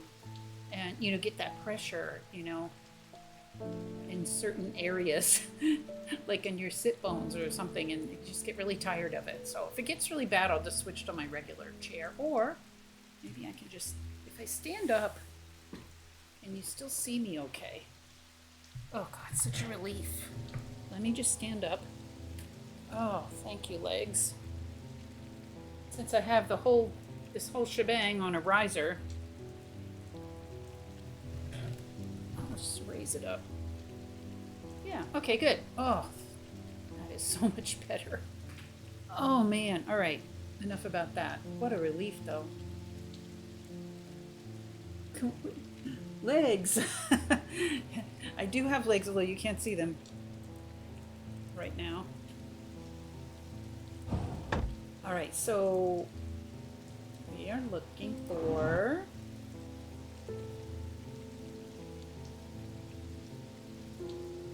oh man, I feel so much better. Wow.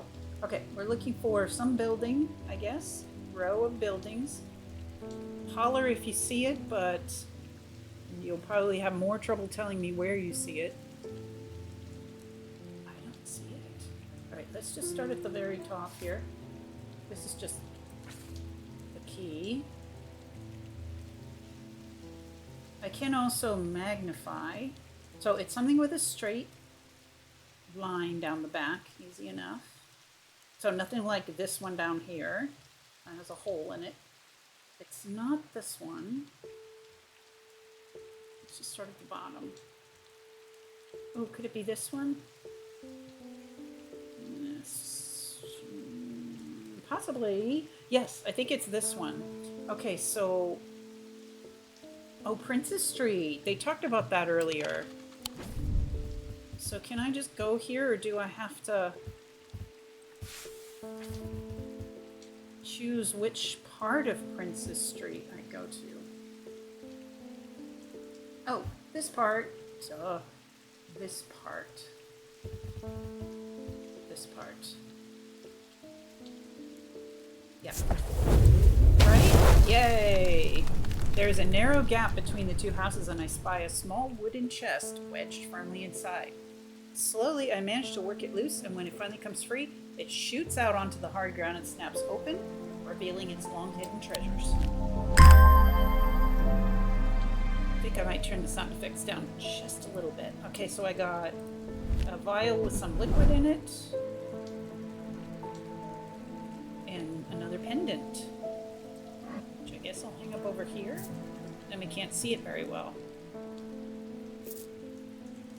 Here. Yeah. And this... Is this a pendant? No, it's just a... Let's put this down here. That thing lights up. It's so cool. Okay. Yes, it would be easy to spend a bunch of time just rearranging stuff, you know, to your taste, and that's really fun too.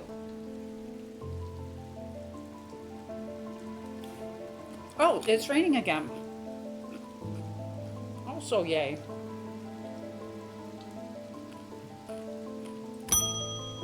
Oh, look up the cat again. This is the Dr. Francesca Robertson. Growing up, Francesca's father was her hero. When he died suddenly and tragically in a mysterious incident, nobody seemed able or willing to give her the answer she demanded, and she grew tired of being fed the same stories that she knew could not be true. When she entered adulthood, she learned how to find things out for herself. And what she learned opened her mind to a world she hadn't known existed. A world of occult maladies and dark riddles. She learned about Tormund's paralysis, Hobbs' fear, and the Sapphire Curse, and she learned that these maladies could be cured. Okay, she says, morning. Sorry, I'm a little distracted. I'm Francesca Robertson, a doctor of sorts. I assume you heard about Mr. Hungerford? It seems to be the talk of the town already. Well, that must be the guy that got killed by the ravens. I'm used to dealing with maladies of an occult nature, but black eyes are certainly unusual. I've heard of something like this before, but I don't see how it could be the same thing. Either way, I'm hopeful an evocant will have some effect. Evocant?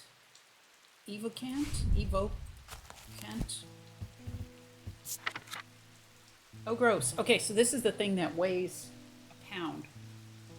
These stone items weigh the same as a man's heart, according to popular myth. The truth is a little less dramatic, but the weight of these items is nevertheless important and should not stray more than a hair from precisely 1 pound. They are placed on the chest of those in a coma to draw them out. Just rearranging my plates and stuff here, okay. Yeah, who's to say how that's pronounced? I'm not sure either. Well, it evokes things. It evokes the person out of their... But it's evocative. It's awkward. Okay, so this is a stone item weighing exactly 1 pound. So luckily we have a 1 pound weight.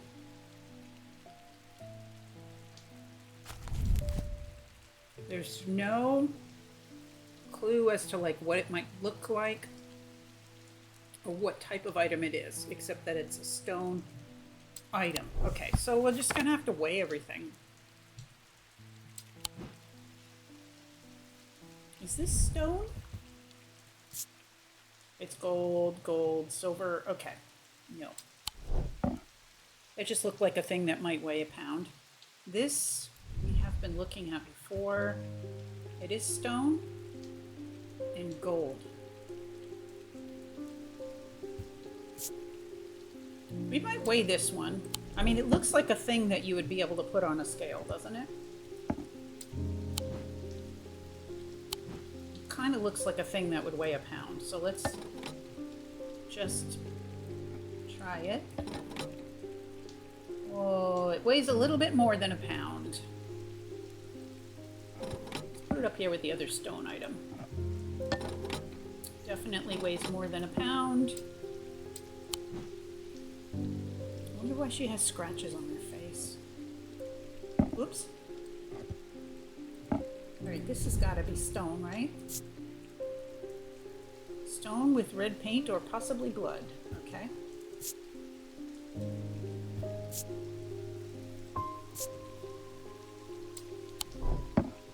Do the ravens get her? I don't think she said.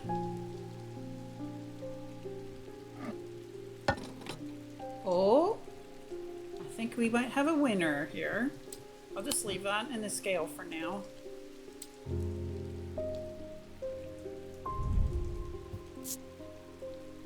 This is clay. Let's go with this one.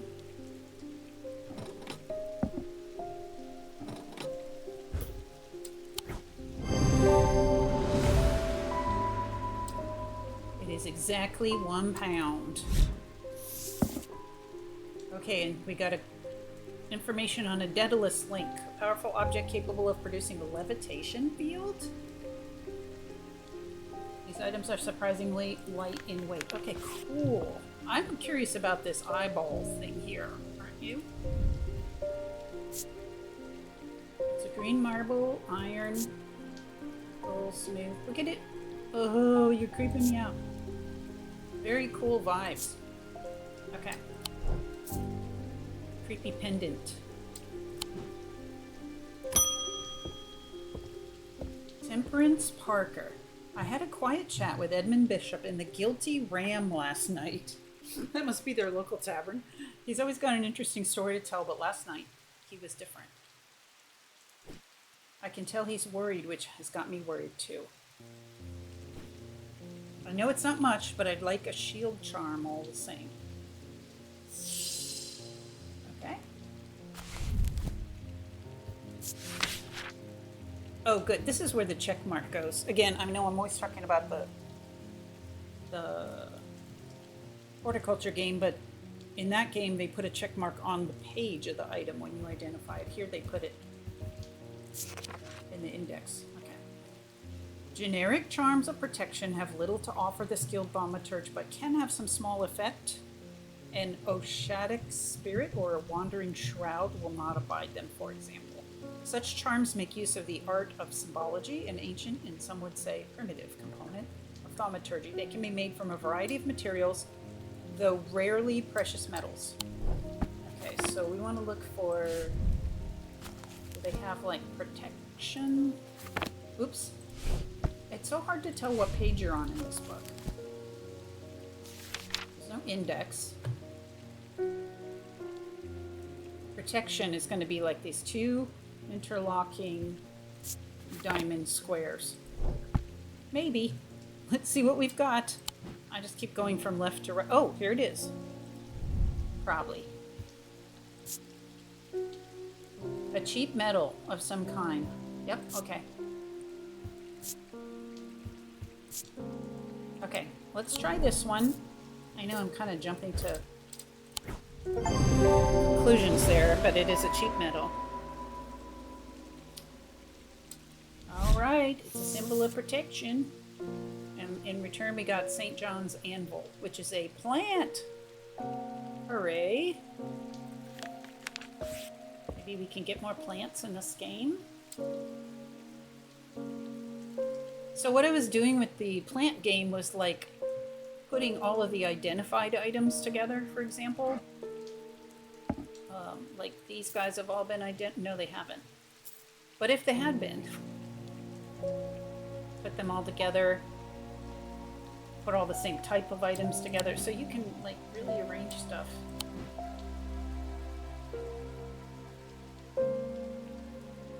And typically I would put the identified items away on the sides because we don't need to keep looking for those every time, if that makes sense.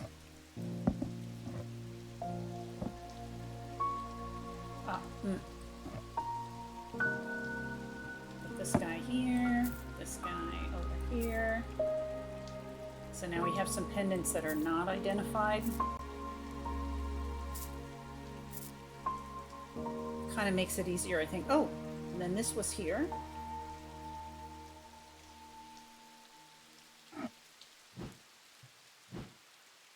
Does this fit here? Yeah. It's just got this great mechanic where things get moved around, you know, to fit the space. So I love that as well. Just a moment. Make this. put the identified things over here. Just save ourselves some time, you know. Little baddie. Little baddie guy. And then this can go here.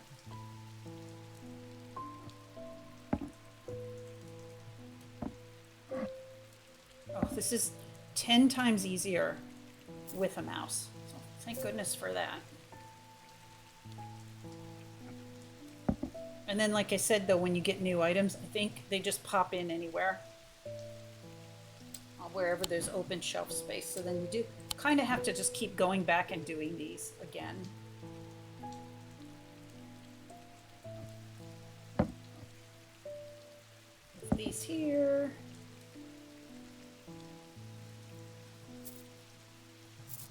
And then we've got the shelf of creepies over here. This can be added to that, I suppose. Okay. Just finished tidying up the shop. Now we have a big hole here. You know what? This can go somewhere. And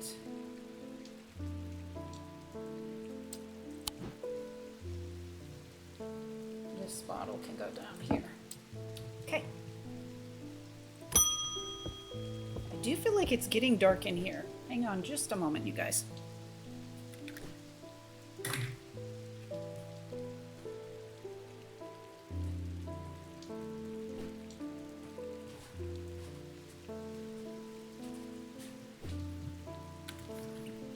Oh, much better.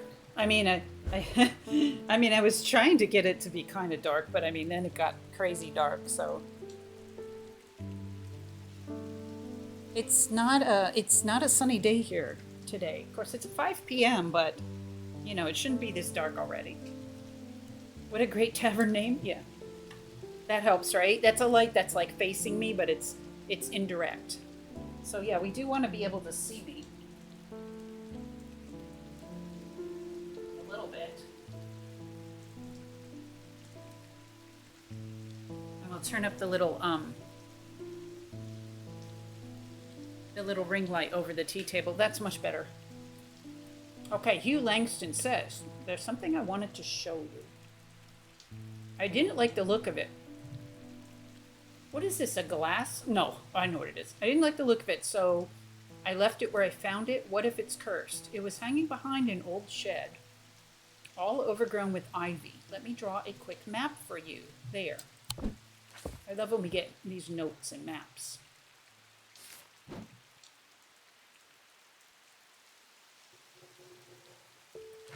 Okay, yeah, this is really pretty typical of the other game as well.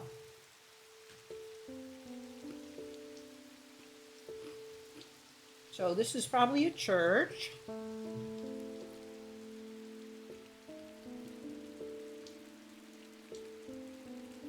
They're not always like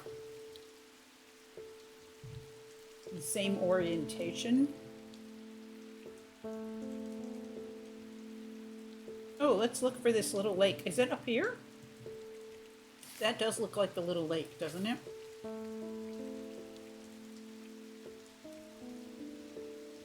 But the roads don't look like it. Okay, so let's look for a V fork in the road.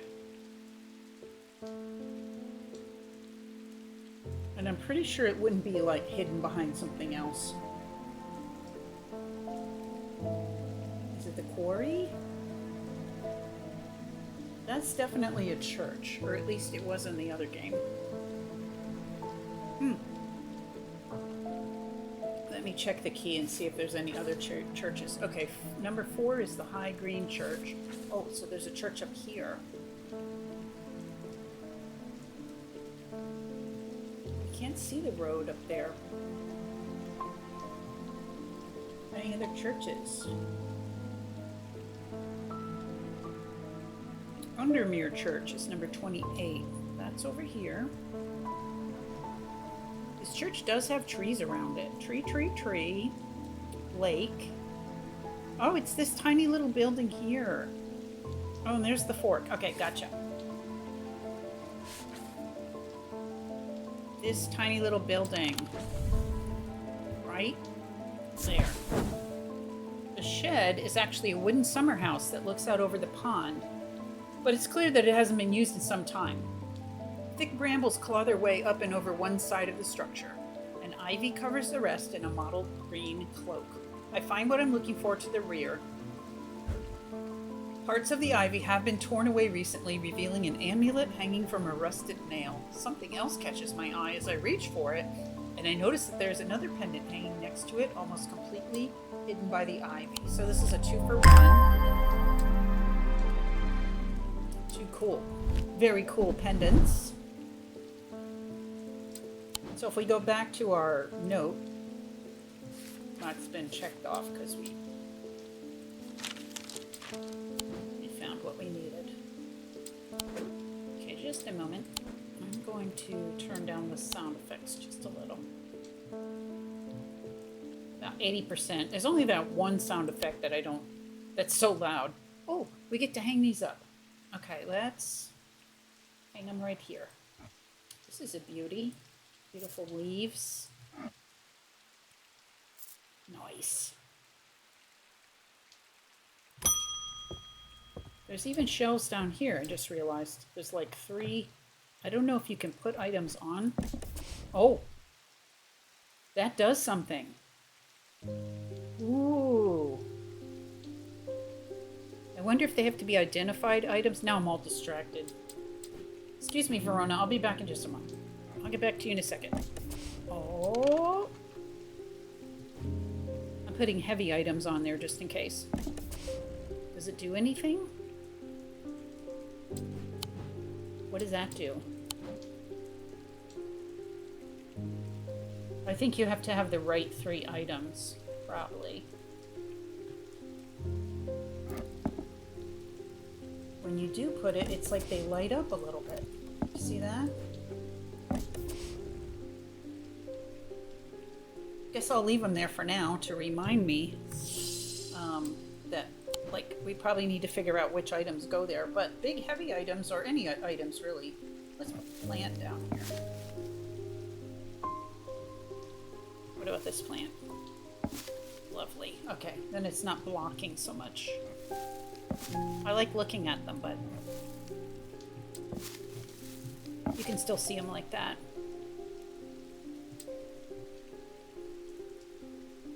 Okay, back to Verona Green. Eli's picked a bad time to leave Undermere. I've come from the Hungerford house where I've been helping Dr. Robertson and looking for any clues about what happened there. There wasn't much to go on. I did find a shattered Oshadic vessel. Oh yeah, remember one of these? No. Well, okay, whatever. I might be wrong. But whatever did this was no creeping dark. There was a strange black stain on the flagstone floor that I didn't like the look of. And the ravens, very unusual, but at least they seem to have dispersed. I don't know what to make of it. I'm going to take a trip to Gleaston Castle to see if Edmund Bishop can shed any light on their behavior. The ravens, I guess. But first I would like a vestiger. Whatever this is, we don't want it spreading. Okay, vestiger.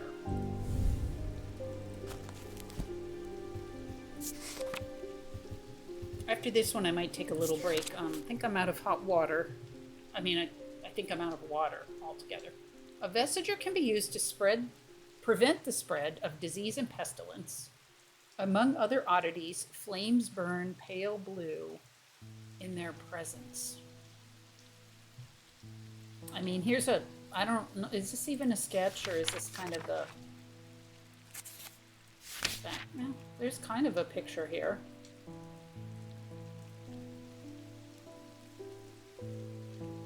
But it's not really like a picture of anything in particular, right? Flames burn pale blue in their presence.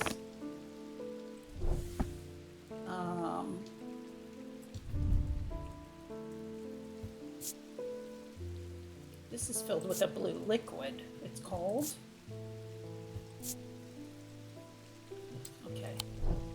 Do we have a flame? Like, how would we test that?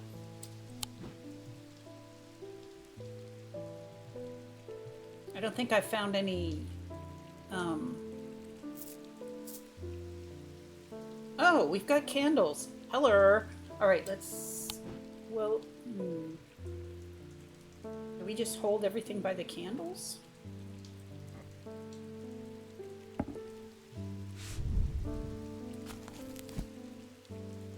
Flames burn pale blue in their presence, among other oddities. So it's going to have...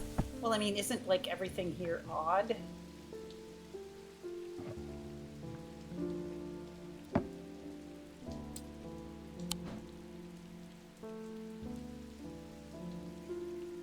I still haven't figured out why we have these in the drawer. I'm going to go ahead and hang them here so that I remember to test them out.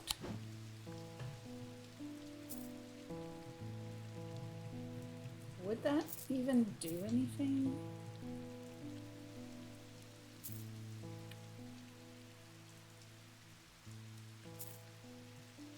If you guys have any ideas, let me know.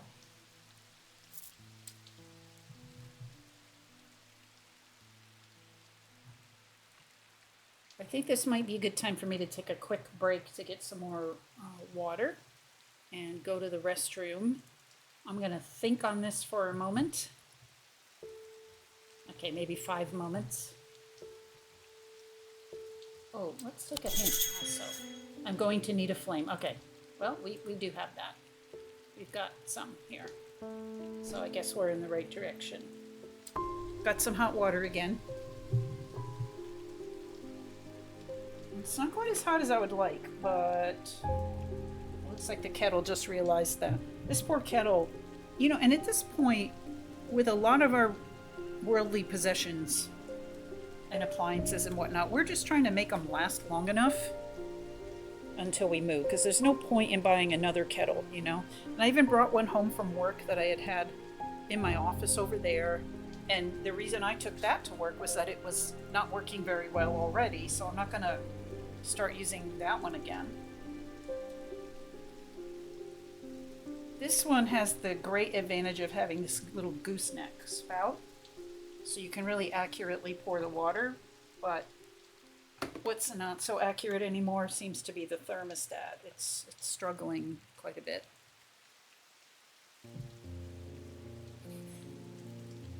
Oh, Texas, it's all up to you. I'm happy to hang and chill, even if I'm mostly lurking. Oh, well, I appreciate that. I know I mostly lurk on your stream, which I think that's because it's probably a very similar dynamic when you're watching my stream as when I'm watching your stream. For me, it's Saturday morning when I'm watching your stream, and we're just, you know, trying to get something done, like get ready to go out to the grocery store, or last Saturday we were getting ready to go to the protest, right? So we were still getting our signs prepared and stuff. So for me, Saturday morning seems to be about getting serious about getting things done. And so I do tend to just have your stream on in the background. Otherwise, I would probably not get moving at all. And that's a problem.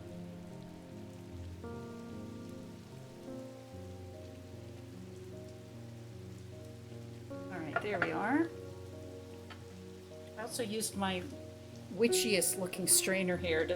I know you guys know this one from before. It's made out of bamboo, but seriously, it looks like it's something you put together out in the woods. The twigs and whatnot. Again, the vibes, really good. I am running out of snacks a little bit. Not really running out. I'm just going to grab a few crackers and things and just bring them over to the other desk. I found out that the cracker, if you have one cracker and one pecan together, that's really great together. Yes, I'm listening when I finish my weekend and doing all of the stuff that comes with that. Yeah, so that's kind of what well, right now, you know, my time is all different, but generally on Saturday morning, for both of us. It's like we're starting our weekend and everything that comes with that, right? So we're like, do we need to do laundry right now, or are we going to go to the store? You know, oh, let's run the vacuum. You know, it's that kind of thing. You like that strainer a lot? Yeah, it's pretty old. Oh, you can see the particles that it's caught. There's a fabric inside here, like a really fine. It's not plastic or metal. It's just like very stained, but it's a fine fabric, like a muslin or something. And then a piece of bamboo. And then I don't know what this is, but it's, you know, it's another kind of, I think it's very thin bamboo handle, and then little twigs. I think all the wood is bamboo, probably. That would make sense. The joy of big time zone differences. Well, and I guess, you know, based on what I just told you, we won't have to worry too much about, we can put off the whole, like, what happens after I move discussion. This tea is just so much better when it's hot. I had it over on the right side of my computer, but that's where the fan is blowing on it, and it just kept getting kind of cold, so moving it to the other side. All right, we're still looking for this Vesiger thingy.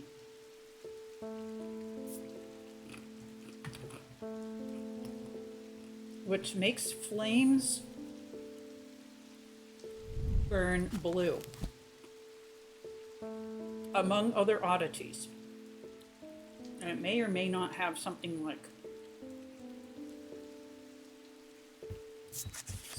that design on it.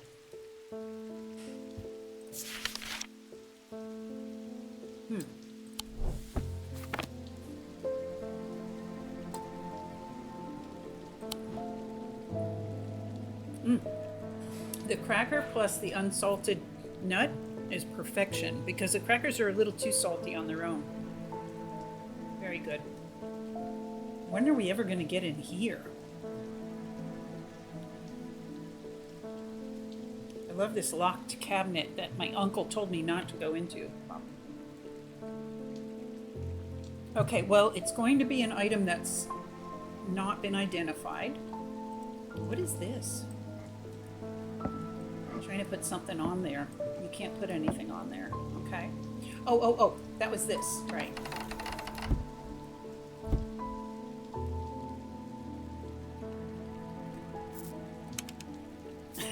It's some kind of a key that we don't have yet. Interesting. Very interesting. Okay, so it's going to be an item we haven't identified yet that makes flames burn blue. So what if we had this item? Can we... Yes. Wait, no. Yes, wait, no.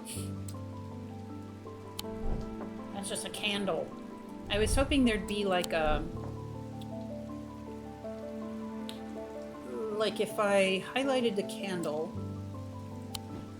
there'd be a place to put the item. Does that make sense? Again, the other game kind of had this, where, you know, you would highlight it and then it would be like you can... You know how in like Baldur's Gate or other games, like the die, right? You would click on it and then it would, you'd be able to do something with it. Oh? I think we found it. Okay, never mind. Because I was like, so far I'm not seeing that mechanism where you know, where you can insert this next to the candle or anything. All right, but this is doing it. This is doing the thing.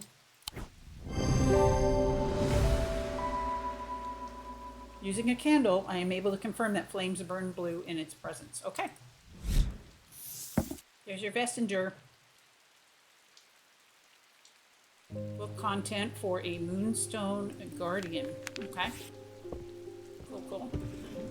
Oh, we're closed for the day. That was abrupt. I'm gonna put this over on that shelf.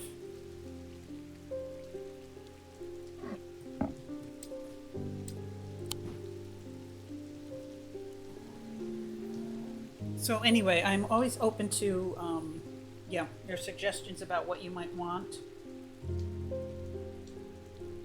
for content or timing. You know, I know we're sort of doing the best we can. End day. 2 days earlier, okay, this is about the fleeing rider who hit his head. 2 days earlier, the rider and his fellow adventurer were deep underground exploring the tunnels below the Kirkhead Tower when they made a discovery. Their elation at their find would soon turn to horror. Okay, we're getting a clue. Oh, that's right. We have to draw something. We can't just...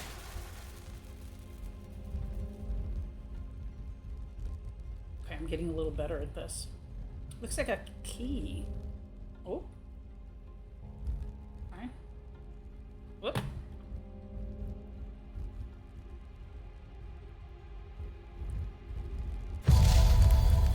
It is a key with a heart on it. After a disagreement between two houses, I was buried behind lock and key. I think that might be the name of a place.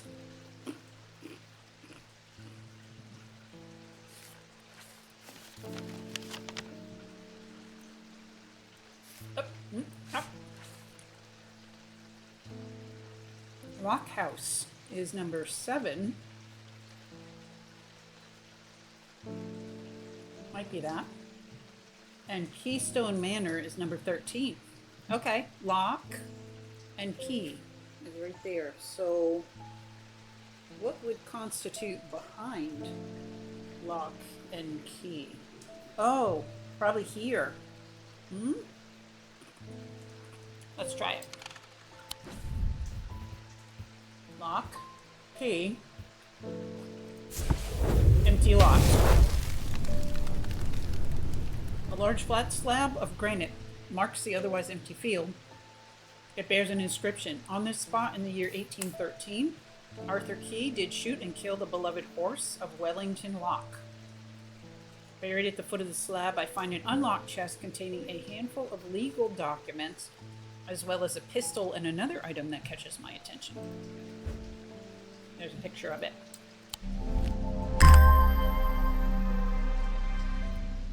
It's another pendant. Let's hang it here. Check it out. Oh, we've got the rain back. Yay. It's made of slate and a dark purple gemstone. It's rough and the gems are polished. Okay.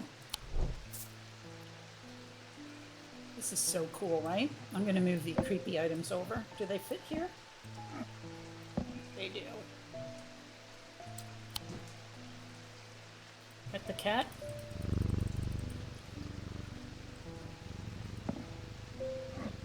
He's a good boy. I don't care what anybody says.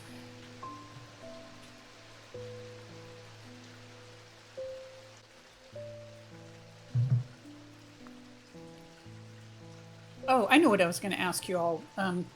Seeing that it is Sunday night for you, I will definitely not go as long with this game as I did with BG3 the other night. Wednesday, excuse me, or whenever that was. But if you all have to start dropping off, please just let me know, you know, and if you want me to continue on another stream, as I said earlier, my time is kind of my own now, so I'm a lot more flexible. Eli White is back. Well, the shop is still standing. That's something. Well, this is my uncle or whatever. Say what you will about Undermere, but this town is never quiet for long. I leave for a few days and suddenly everyone's talking about ravens and curses.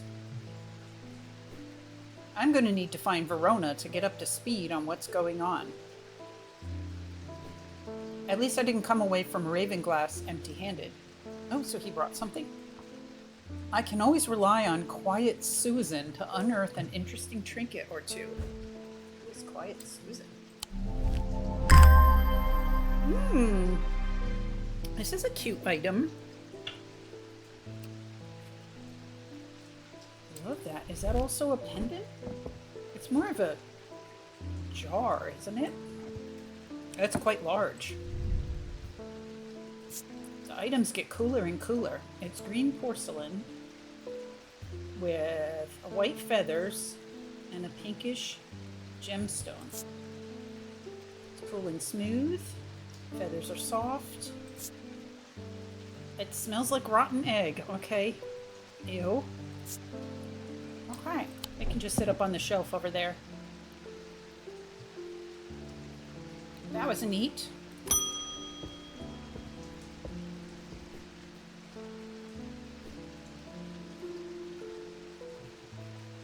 Edith Moore says, I am not a good person. I'm pushing away the only people I care about. Help me do better, please. Oh, don't we all want this? Oh, she's wearing that. This is the necklace thief. You guys. This is the naughty roommate. Do you see it?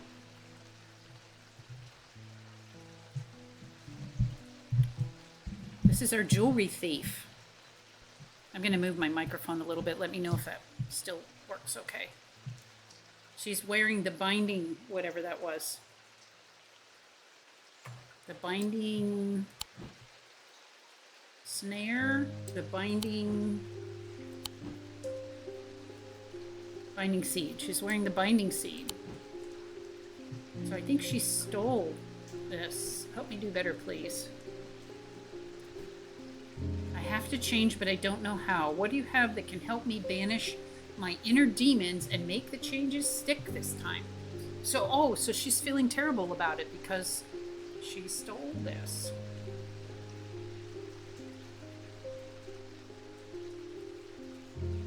See, so if this was strange horticulture, I could actually possibly just, like, poison her or something.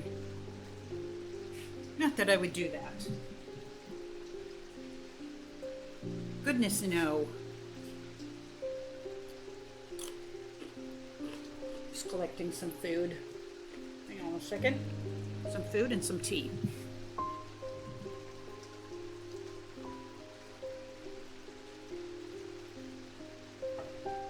I think you can really tell when I haven't eaten lunch,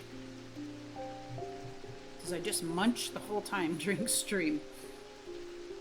Okay. Inner demons.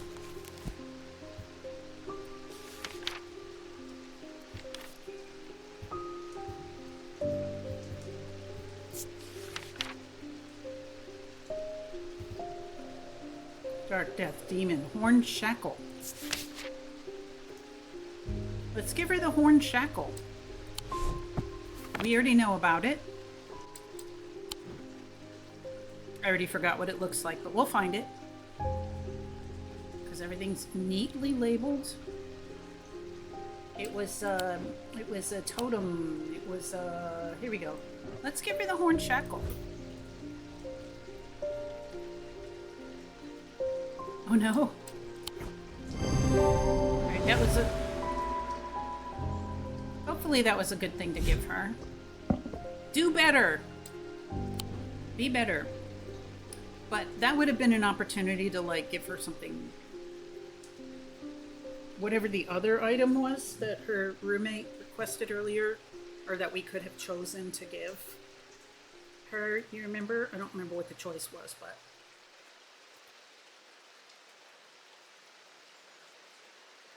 Hopefully she'll get better now.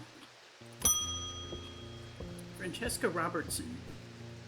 The evocant didn't snap Mr. Hungerford out of it, unfortunately. It's strange. At times he appears almost awake, but he's deep in some kind of trance and I can't get anything out of him. I like how their eyes move around. He seems to be searching for something. I'm beginning to suspect this is beyond my skill set, but I'm not willing to give up so easily. Oh my gosh, now the spider has made a web in the back of the clock here. The level of detail. I know it's a bad idea, but I'm going to need a sleep vessel to get me through this week. Why is it a bad idea? Let's see what we can find.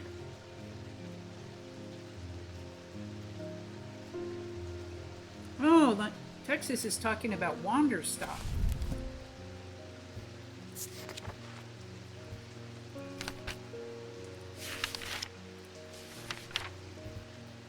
Sleep vessel. Okay, here we go. It's actually called that. Even though the art and story are different, this kind of reminds me of that one game where we were the sword fighter who couldn't fight homemade tea and the weird growing population of businessmen. Yeah.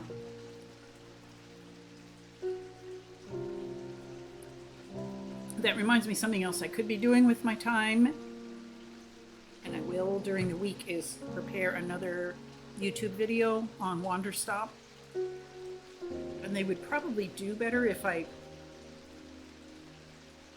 put a decent thumbnail on it, but I'm going to do a Wander Stop series just like I did the Tree Grows in Brooklyn series, like episodes 1 through 6 or whatever it was. So I've already put out number 1, but I need to I've got all this material already uploaded to YouTube. It's just that I haven't edited it to make it like watchable and actually published it to the public. So I did number 1, but I'll be adding to that. I mean, it's all been recorded already. I just need to. Editing it takes a lot longer than it sounds like for YouTube to like make the changes and stuff. But you can do it like one day and then publish it the next day. Okay, anyway, sleep vessel. The 6 points of the sleep vessel are said 6 points. Okay, it has 6 points. Said to represent the 6 thaumic disciplines: Selenic, Dradic, Noctic, Diurnic, Wixic, and Mentic. They help people to stay awake beyond any natural limits by storing their fatigue. Over time and repeated use, they become more and more difficult to handle, as though the undreamed nightmares within are beginning to seep out. Okay, so it has 6 points. My phone hates me. This is a 6-pointed thingy. This is the one with the crackling energy. Let me see what these symbols mean again.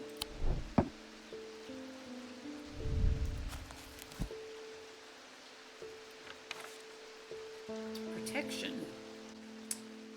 I wonder. So this has protection symbols on it. Oh, and what's that symbol in the middle mean? Keep this open at all times. Insanity protection. Protection from insanity?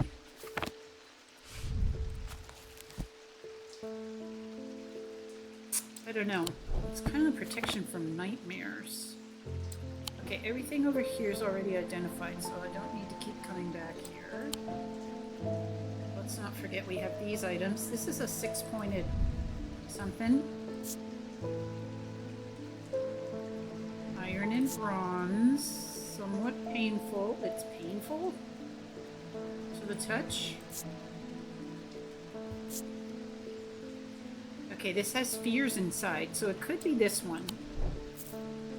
Just keep that in mind and just keep looking at anything else that might have 6 points. I think that might be it. This thing has an energy about it. I sure hope this isn't it.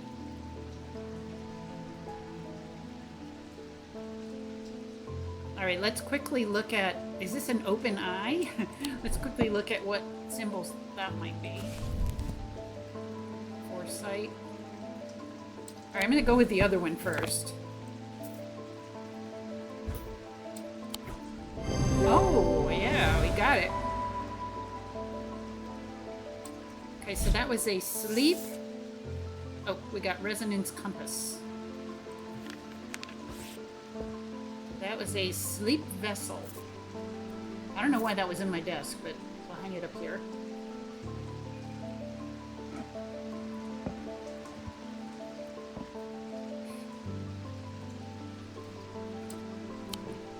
I love this rain.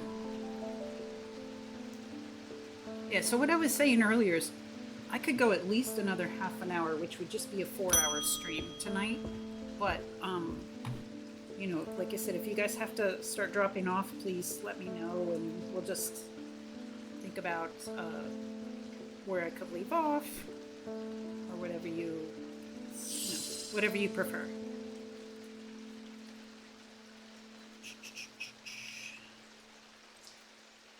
Okay, this is Althea O'Shea. Many years ago, I owned a silent breath, but it was already old when I inherited it, and its power died soon after. It's about time I replaced it.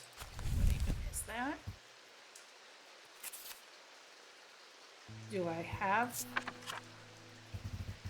Oh, I do.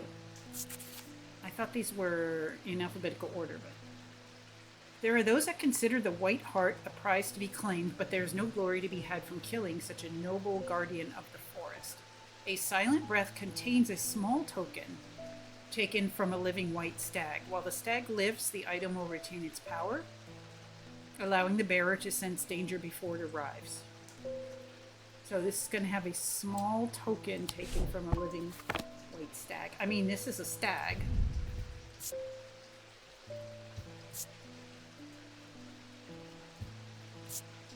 This might be too obvious, but it could have some stag material inside it. So you can't forget these guys down here. Does this fit up here? It doesn't, there's no room.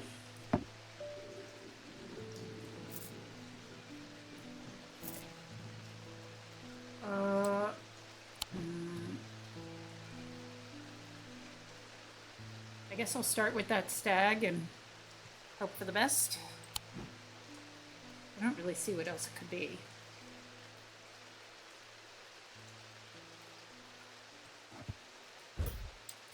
That was not it. Okay, boo. Well, how would I know? It's looking for something that could have come from a white stag. Okay. There's all this stuff here we can't get to. All identified already.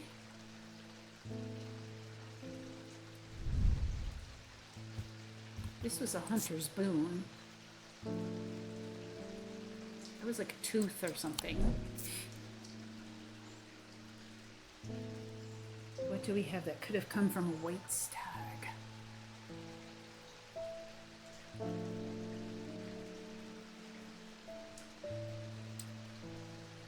What's down here? I mean,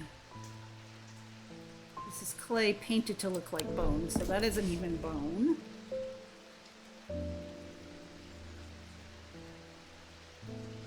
Alright, so it's time that I guess that we examine what's in some of these here. This is an orange gemstone.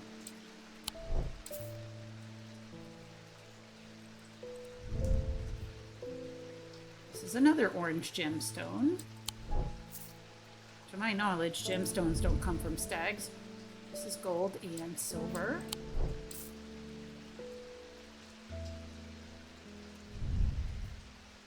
This is blue glass. This is slate. Yeah, with gemstones. This is a marble. This is a dark green gemstone. This here is bronze. Is this just something we don't have yet? Oh, what is this thing? We didn't actually look at this. A huge black gemstone streaked with red. And an iron craw.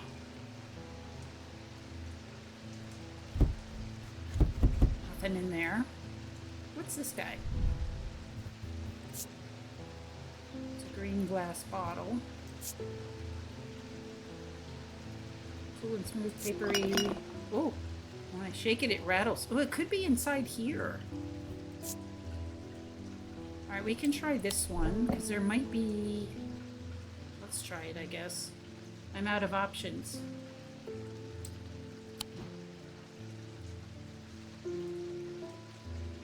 This thing smelled like rotten eggs, so that's probably not it. So let's... Oh, And then the other thing was there's a symbol on it. Danger.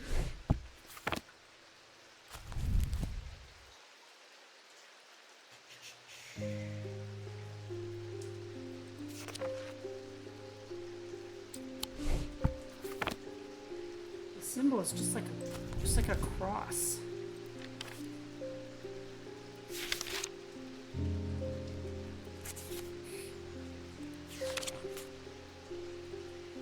Vinegar.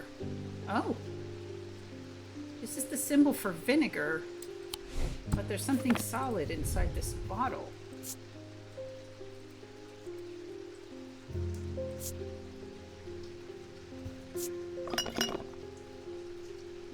It has a strong odor, and when I shake it, it rattles. Well, I mean, all we can do is try it, because I can't think of anything else that would have it's a stag. That wasn't it. Okay. Woo! We're in trouble. The hint is a white hare could have come from a white stag. Oh! Thank you, hint. I don't see anything with white. Oh, is this a white hare? Oh my gosh.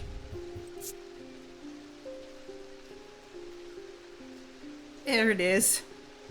I need to be slower with this, because this is a blue liquid, but there's a white hair inside it. Oh gosh, okay. Okay, great. Just gotta slow down a little bit. Okay, we will not succumb to insanity today. And in exchange for that, we got information about the Elva Stone. Planetary metal. Okay. We'd have to go look up what planetary metals. Okay, we'll put this over with this other container over here. Yay. Okay. A little cat petting.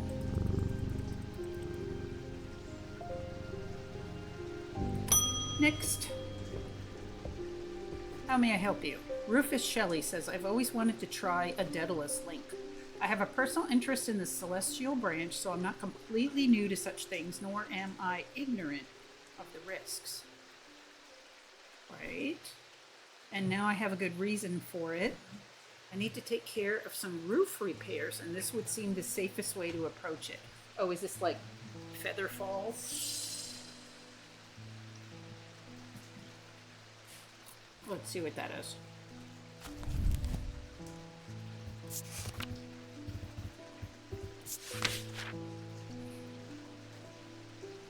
Oh yeah, levitation. The Daedalus Link is a powerful object capable of producing a levitation field. The field is extremely fragile, however, so it would be prudent not to take risks. These items are surprisingly light in weight. Their designs vary, but they might point to some facet of flight. A feather, or the wings of a bird or insect, for example. Okay, there's like no symbols or anything. Oh, what about this floaty thing?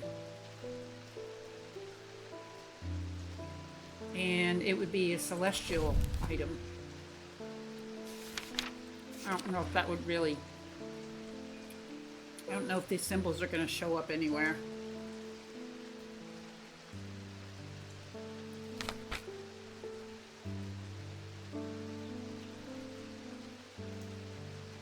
I've already forgotten what was on here. Just 3 diamonds? Okay.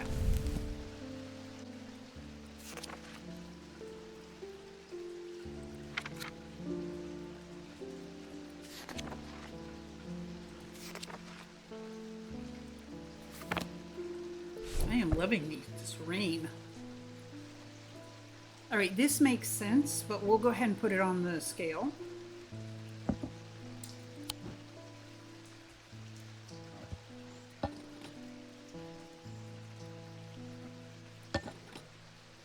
Doesn't even weigh a half a pound,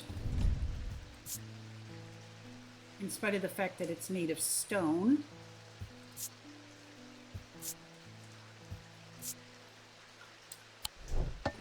Kind kind of makes sense that it might be that one because it is floating after all.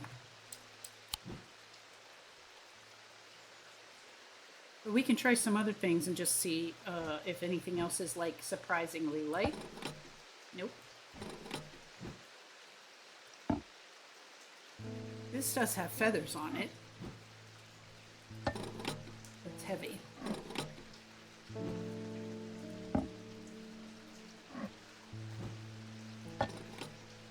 Yeah. I think it's that floaty thing, don't you?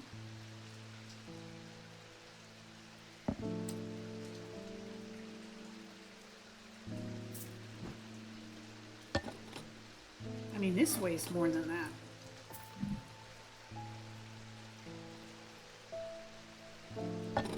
That weighs a ton, as it looks like it would. I don't expect pendants to weigh very much, but that weighs more than half a pound.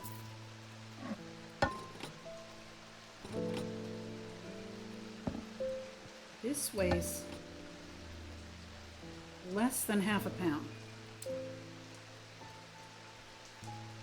Well, if we do go mad, the puzzle's not bad. Oh no! Oh no, that was not it. Alright, at least we know how to play this now, right? Let's roll.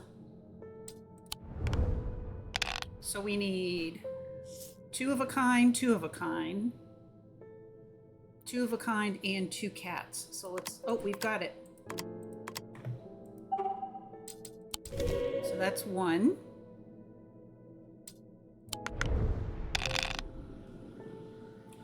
So we could actually do either of these, I think. But we can't use these again. Alright, this is so much easier once you know how to play it. Blueberry. I've got 2 cats. It should still be okay. If only it was that easy to maintain your sanity, right? Hooray. There's probably going to be another puzzle at some point later. The horticulture game had a couple of different ones. Okay, so it's not this, sadly. He's just going to repeat his request again.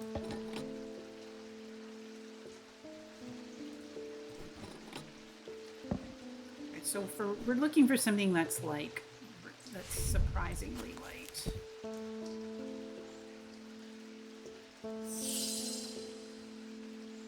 I already forgot what the name of the thing is. Daedalus Link. Okay. Powerful object, levitation field, surprisingly light, might point to some facet of flight, a feather, or the wings of a bird or insect. Alright, well our sort of obvious one is a dud. This is heavy. It's got feathers, but it's heavy. All of these are already identified. This is a bird.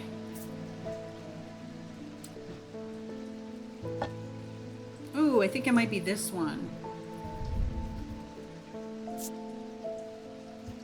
It's just silver.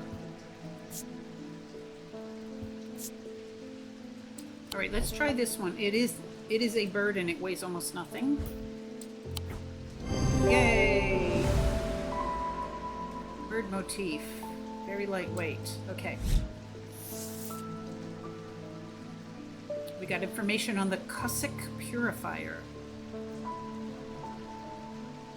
Oh, that's probably what the bottle of vinegar is. This is a small topaz gemstone is placed in a strong-smelling liquid, usually some potent barley spirit or vinegar.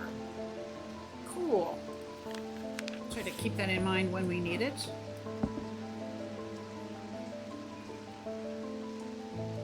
Who's next? Step right up. Oh, also, we already identified this, so I'm gonna move this over to here. Can it fit here? Yes. What do you want? The ravens are back, I see. Looks like it's going to be worse this time. After speaking to Verona, I'd come to extend an open invitation to visit Gleeston Castle. My family has lived there for generations, and I know there are artifacts that would be of use to you, gathering dust in hidden corners. All I ask is that you stay out of the south tower and the master bedroom. And run anything you find by me first, of course. Of course. Gleaston Castle. Let's see if we can just find that. I think we can go there before the end of the day. Oh. I don't actually see it right on the map. Oh, what's this other thing here? Oh, here's something to get you started. Walk past the main staircase and turn left. Follow that corridor down to the end and go through the door to the left. Oh, what's this over here? There's a small plinth in the corner of that room with an item on it that you are welcome to. I never did like it anyway. Oh, so there's a whole castle thing here.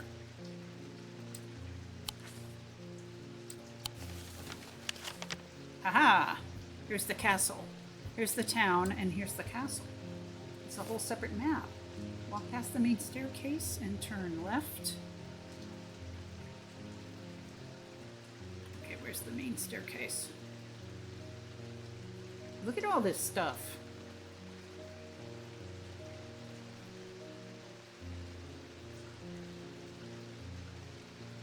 Where do you come in? Ground floor. It's got to be the ground floor is lower than the first floor, right? So it's got to be the ground floor to the vaults. Grand hallway. This has got to be the main staircase. Is this the main staircase? Sure looks like this is where you come in. Is anything labeled? Look at, you can fill in all this stuff. All these, or you can go to all these places. Courtyard, to the vaults. There's like a spiral staircase.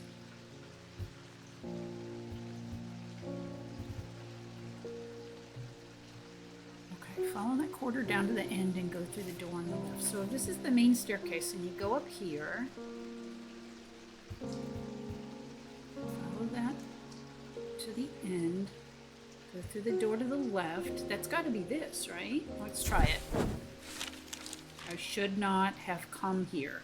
Oh dear. That's not good. But I think we can try again. That wasn't the place, though.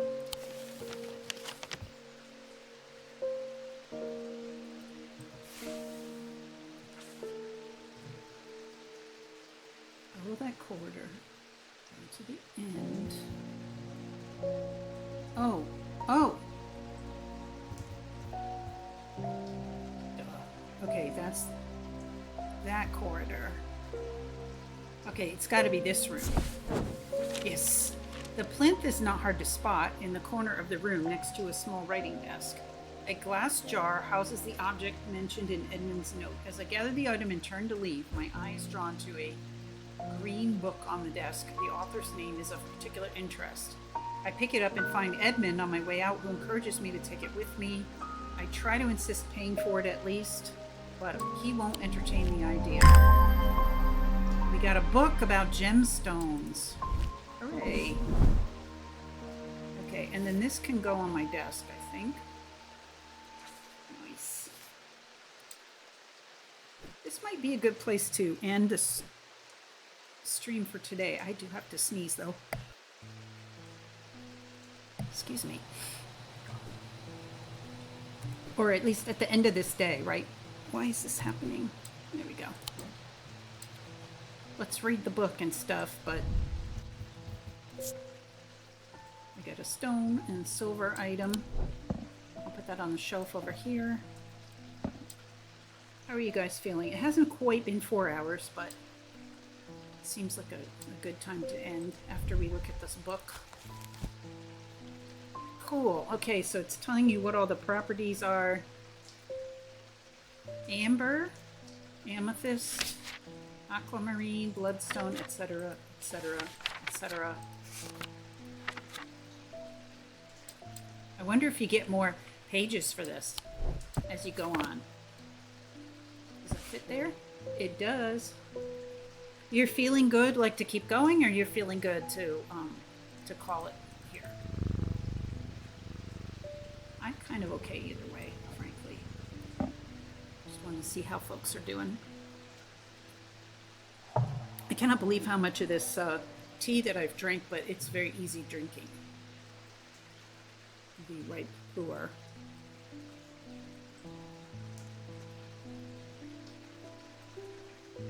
You're good with continuing on? Oh, okay. Yeah, I could go a little. I could go like one more day. You're the same? Okay. Awesome, awesome. Let me just check something really quick. Now I'm going to be sniffling. I do have a Kleenex here, so I might be able to take care of that quickly. One more day. Okay. Just give me one moment. Let's make some more tea then. That way I can also blow my nose without you seeing me.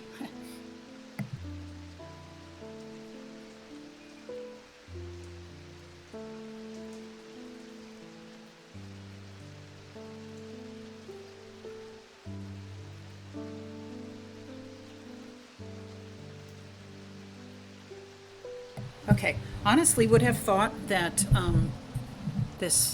especially this rain sound, would have put all viewers to sleep by now.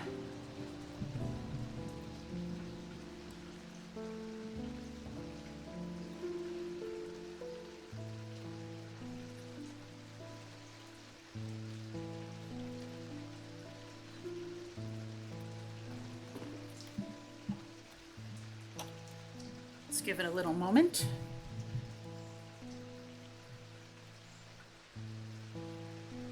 Since that water wasn't as hot as it could be, I'm going to do the sort of old-fashioned thing of pouring hot water over the teapot as well.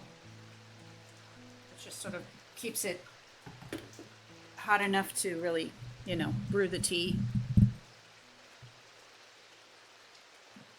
I'm going to move my microphone, excuse me. You hear clonking and stuff. I've been drawing while watching stream, and it's been very nice and chill. Oh, cool.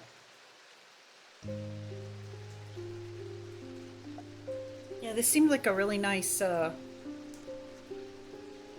game for, to be honest, I just didn't really have enough material going on to like create a Spooktober, Halloween style stream. Just with tea and snacks. Oh my gosh, I forgot one of my snacks. Okay, hold on just a second. I just realized what I was about to say. And because I rushed so much getting ready, I completely forgot one of my snacks that's in the refrigerator. So let's just let the tea steep and I will be right back. That is so funny. I'll be right back.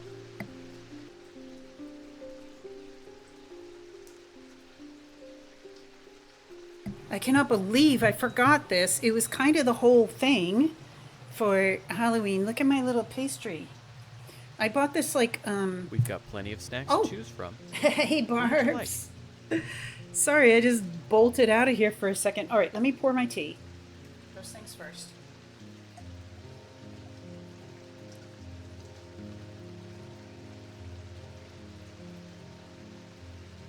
Welcome, and can we get a shout out for Backpack Barbs if anybody's available?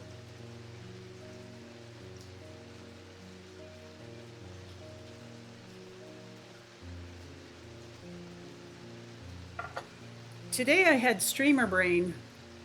Oh, thanks, there she is. Today I had streamer brain before stream because I had been wrestling with tech issues for like an hour and a half. And then finally, once everything, and I started well in advance. I don't know what made me think that I needed to do that. But by the time I got it like working, I had no time to go take a shower and I threw the snacks on the table and I completely forgot because this had been in the freezer. I bought this little mummy guy. Look at this little mummy. A couple streams ago, I had the black cat bun. You guys remember the It was really a choco cap bun.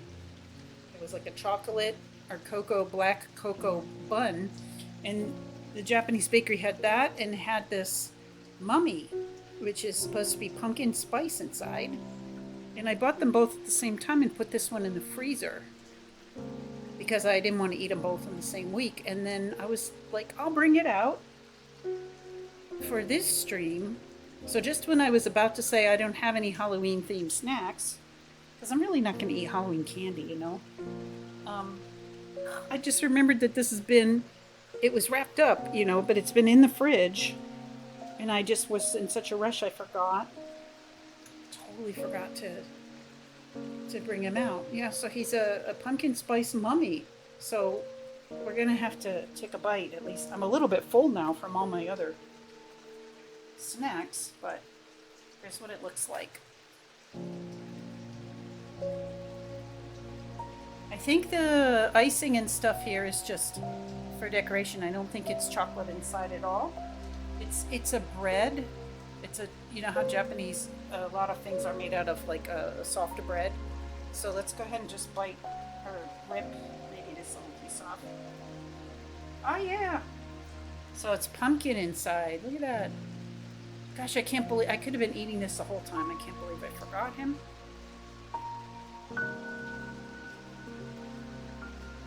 So I'm going to take a little bit of the pumpkin off there.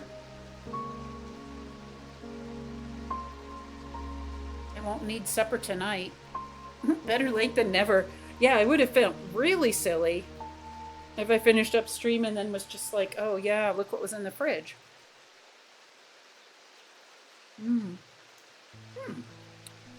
Yeah, it's kind of like pumpkin pie inside. It's quite good.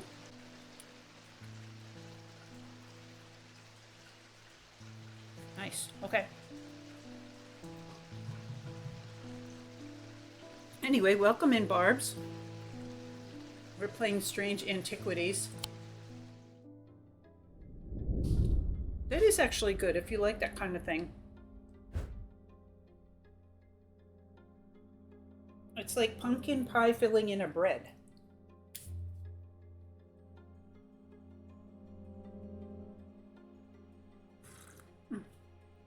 So my only regret is that I didn't eat it earlier, and I had too many croissants.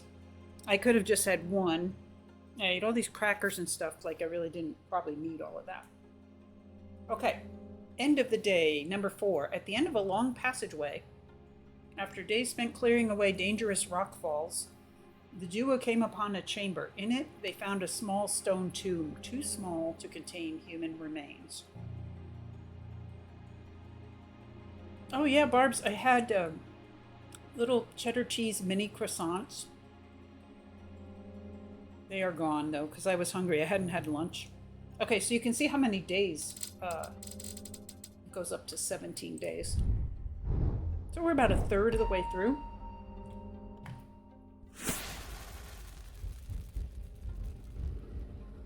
Although we spent a goodly amount of time just learning how to play. Oh great, this is going to be the shape of one little building or something.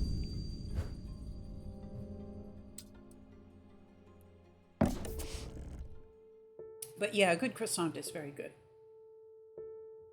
Okay, I wonder if this is just going to be in the regular, I mean, that could be anything. Oh, look how you can see through it though.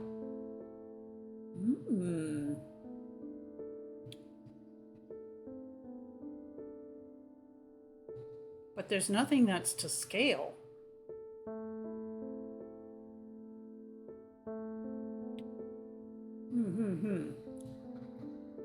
All right, let's first look for anything that's that shape. Or should we be looking in the castle at this point? I mean, there's a lot of buildings that are sort of that shape. Let's look at the castle.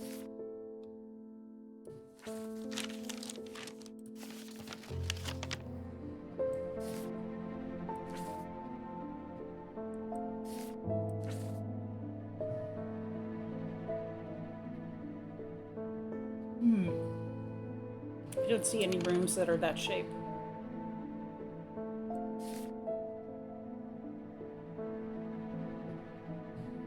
could be like, I don't know. Usually, or I don't really know, but just based on my other my experience with the horticulture game. Oh, is this it?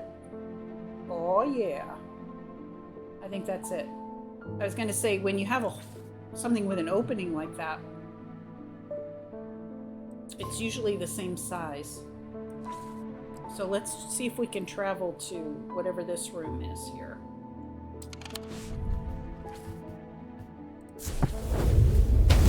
Yeah, we got it. A portrait of some dead lord eyes me suspiciously as I enter the room and start absent-mindedly opening drawers. The room is cold and austere, and I am about to leave when I spot a crate under the chest of drawers. This could be something. Oh, it's pretty. Could be something. It's definitely something.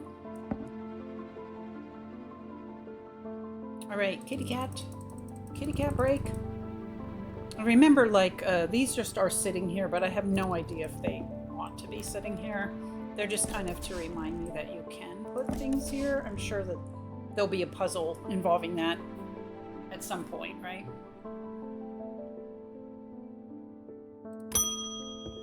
We could use this for, like, some kind of dangerous hidden items. Ooh ah, poisons or something.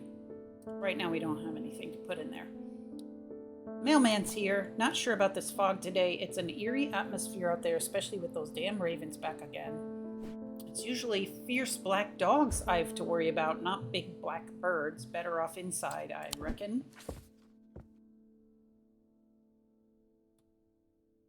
Blueberry, if you come away from eating a croissant and you're not absolutely covered in crumbs, was that even a croissant? Or like flakes, right?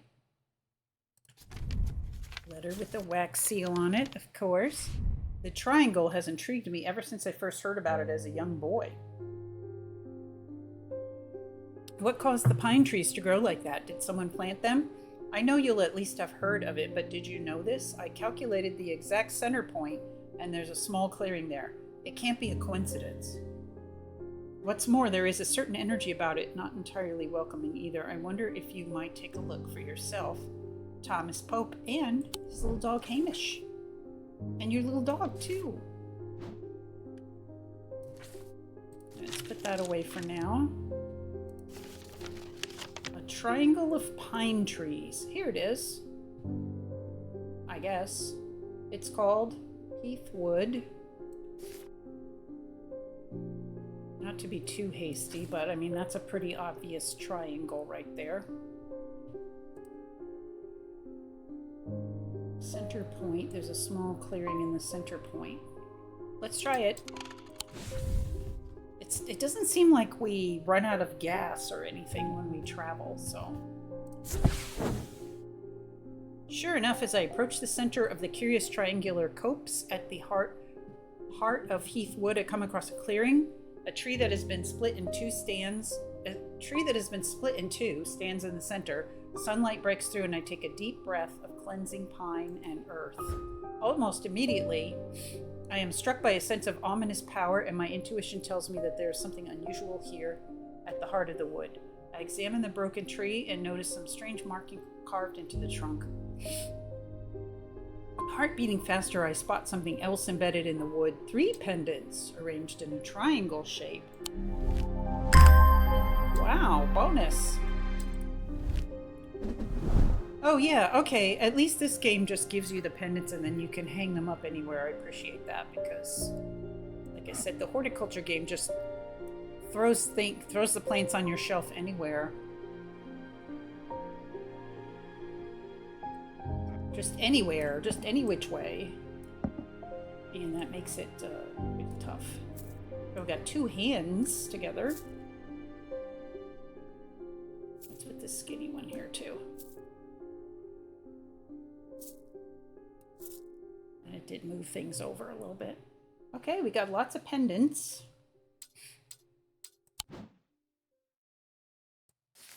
We've got a check mark here, so we're done with that. Let's see who's here. Gus Foley. We don't know him, do we? Sorry, just checking here. No. No. No. Okay, that's everyone we know. So somebody new. It's been many years since I've performed the rite of the red knives, but I can still remember every step. I'd do it one more time before I die, if only I could get my hands on an Orford spire. I tried that place in Arnside, and they sent me here. Okay, an Orford spire. I think it's that thing that's soaked in blood already. But let's see what the book says. I bet it is.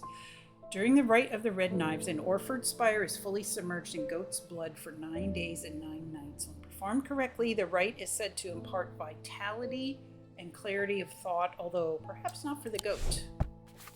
Okay, well, we do have a bloody fang over here. Rite of the red knives sounds totally cool and safe. Yeah. So I'm guessing that it's this thing because it has a lot of blood on it. It's blood. Substance flakes off and leaves a mark on my fingertips. It's blood. It's totally blood. It does have an energy about it. All right, we'll try this one. It looks kind of like the picture. Did you notice in the picture? It's got points sticking up at the top. So if it was sitting in the blood, it would look like that. It should be called the Orford spike or something. 2 of the points of the item are visible in the sketch. Closer inspection reveals dried blood. That's true. Okay. So creepy. So we got information on the Amphibian Talon.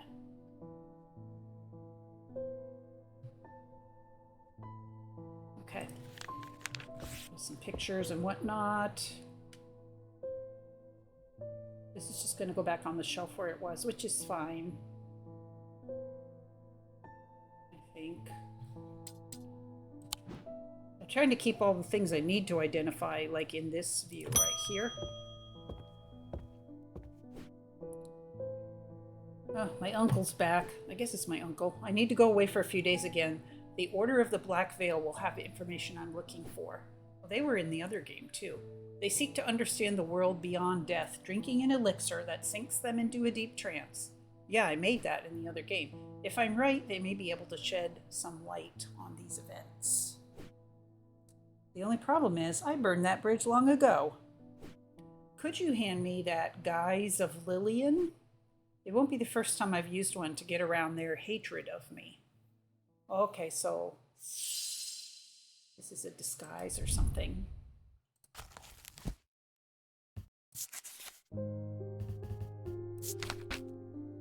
These items can allow the bearer to pass unrecognized. If used for any length of time, the wielder can begin to lose their sense of self. The remains of bygone creatures have been used in thaumaturgy for centuries, from petrified teeth and bones to trilobites, ammonites, and devil's toenails. A Guise of Lillian is one such item that makes use of this ancient source of power. So it's probably going to be, you know, a fossil. Oh, we do have a fossil. A fossil. It's here. Let's take a look at it. It's a fossilized creature. It's rough and pitted, hard and ridged. Okay.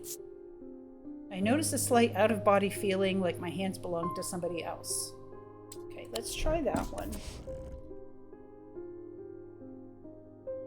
Not to be too hasty, but let's just double check.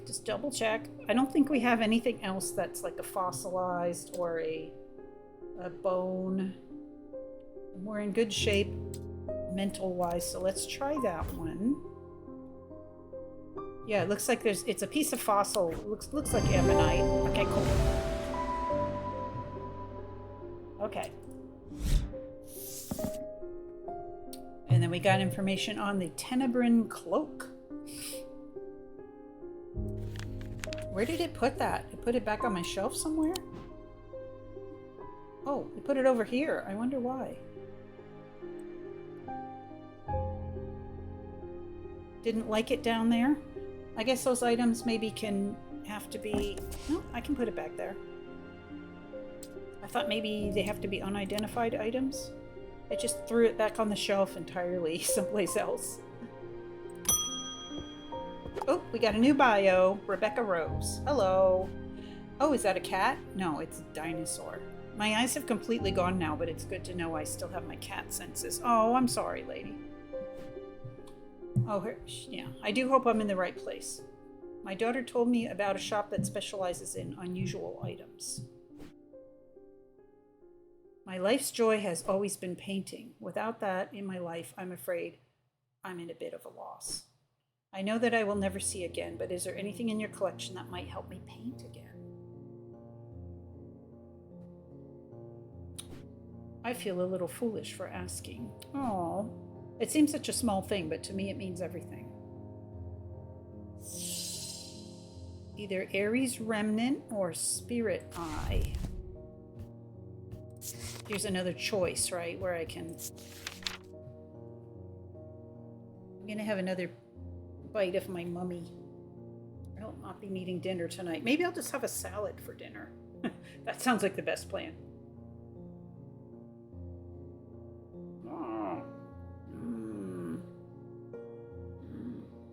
Okay. So an Ares Remnant induces a form of synesthesia where colors and tones, light and shadow, can be felt through touch. They are sometimes used by those who work in low light conditions, such as miners. Okay. And the other choice was, I already forgot, Spirit Eye.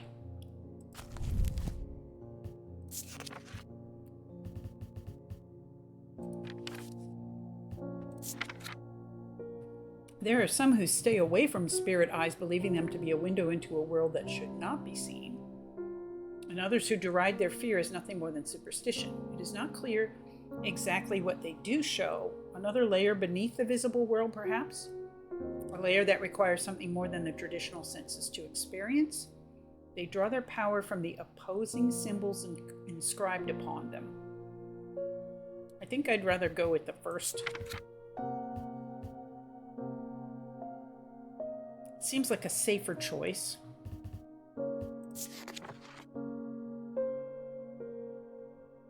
The gemstones in an Ares remnant are arranged in the shape of Ares.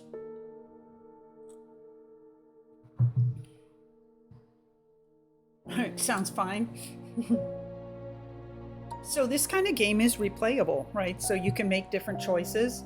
And I've made one choice already that's going to affect, and so this is a second choice. Okay, so we're looking for probably a pendant. Oh, it's this one, right? It's upside down, but let's try it. I don't think I see any other. I mean, this is an eyeball. This could be the other one. That is creepy AF.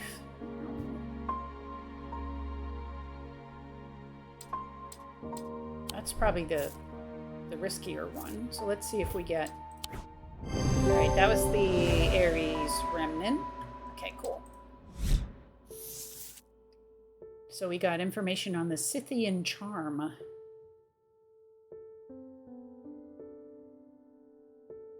It has to do with plants, but it's not a plant itself. Okay, let's move this one over here. Cool, cool. A little shop. So let's read that lady's bio. The artist, Rebecca Rose. Rebecca's eyesight deteriorated very quickly several years ago, and now she is just barely able to distinguish dark and light. This affliction has robbed her of the thing that brought her the most joy in this world, painting. And yet it has not robbed her of her determination or her kindness or her love of life. When she learned of strange antiquities and that it might hold a way to restore her sight, she was hesitant. She never did anything without careful consideration, but eventually her desire to paint again won over, and she decided the risk was worth taking. Okay, see, so I'm really glad we took the sort of safer, nicer option. Because if I gave her the kind of little bit more evil option. I would have been sad that I didn't read her bio first. Clarence Hawker. Those ravens have done for 3 more poor buggers. Oh, that's awful. 2 of them up at Calgarth and another fella, a fisherman. People are getting a bit panicky round here. Nothing natural about folk turning up with eyes all black like that. And now this fog, too. With the nights drawing in and me working late, I refuse to walk down Holbrook Road without so much as a lantern. I had something nice and bright in mind. Could be this thing here. Sunbond. Let's find out what that is.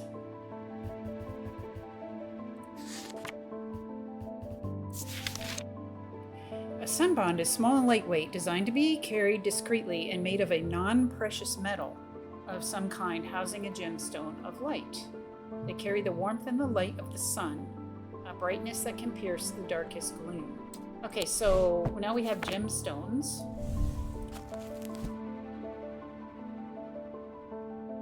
I think it's going to be amber, like my amber on the table over here. Sunstone. We'll just skim through this really quick just to make sure. Moonstone.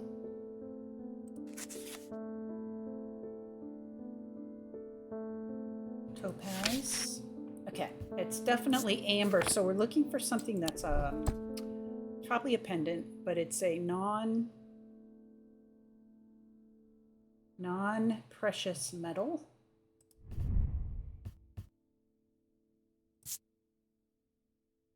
This is orange.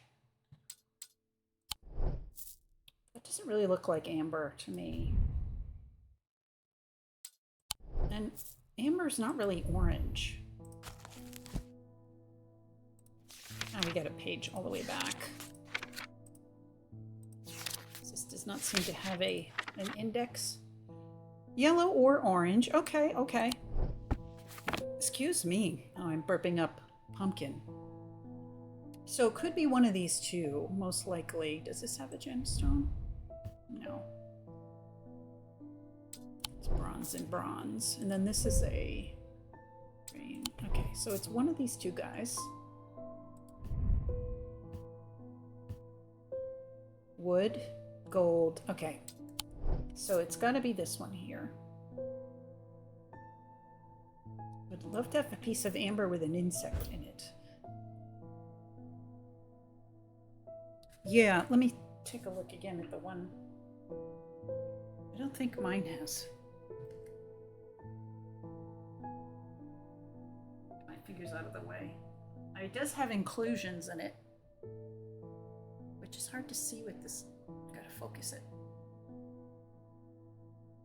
It does not have an insect in it. It just has like other. Oh, what is that off to the left? Hang on. No, that does look like wings, but it's not. It's just like a. Sorry. Hello, where's my camera? There it is. Anyway, it doesn't have insects. It a little bit looks like it might, but it doesn't. Okay, so hopefully this is the right item. Yes. The Sunbond. Oh, it also is strangely warm, and I didn't even check that. Cyrene Award made from basilisk scales. Okay, cool. It's a really pretty piece of amber. Thanks. It's really big, though. Yeah, those are back in the days when I used to wear, like, you know, when I lived in Denver, essentially. And I would wear big, chunky sweaters or big jacket. But to be honest, even back then, sorry, pouring more tea. Even back then, and I had earrings too, but even back then, that color just doesn't really look that good on me. So, and it doesn't really go with anything I own. So it was more of a collectible, I guess, than a, you know, something I would actually wear. So it gets no use. Yes, a load-bearing sweater. Exactly. Big chunky. The chunky sweaters. Okay, so we've identified this. Maybe can it go over here? Yeah, I've got a whole shelf of these.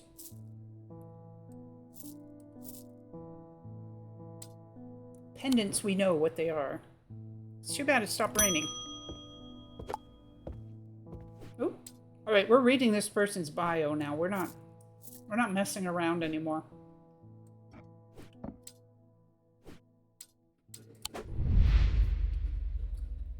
The priest, Audrey Bell.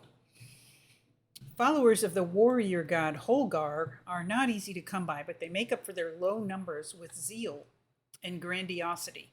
Their priests have all the self-appointed authority of a village fete organizer, or fate, some people pronounce it. Yeah, and the power struggles between clergy and acolyte are as bitter and hard-fought as many a debate about bunting or kickstands.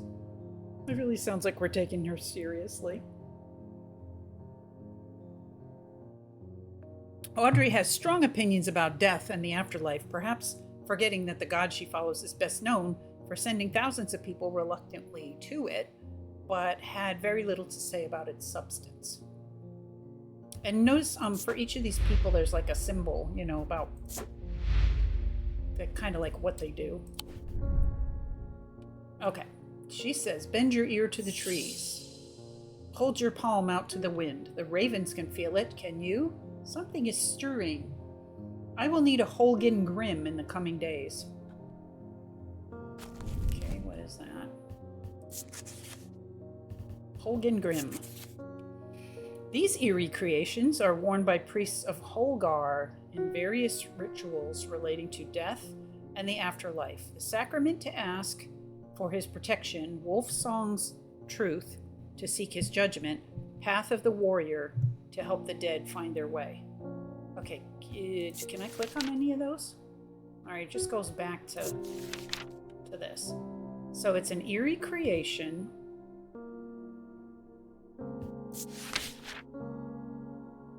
Okay. Death in the afterlife, Path of the Warrior. Okay, all of those just refer back to the Holgan Grim. So I think what we might have to do is look in this book to see what, I don't know, symbols death and the afterlife might have on it. So this is death. See if we can find anything with this symbol on there.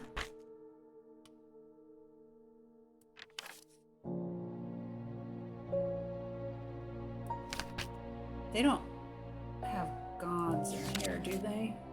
Horned god, triple goddess. This is all Wiccan. All right, so I guess we're just gonna have to find that. Also gems. This is really fun looking at all of these. I don't think we have anything with the... Oh, I think we might have something with a bloodstone in it. It's not really about dark purposes. It's about death and the afterlife, which is like not really anything wrong with that. Could be dark blue, green, Vivian Night. All right, let's see what we've got. This is a tough one. Because it doesn't really... All right, let's look for anything with that symbol on it. What does this guy have? Oh, it's got a lot of symbols. It's bronze with a green gemstone.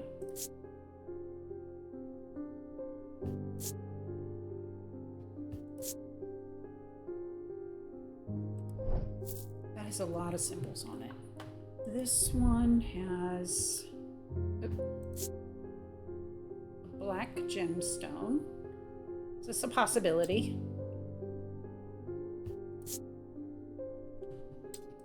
A little bat.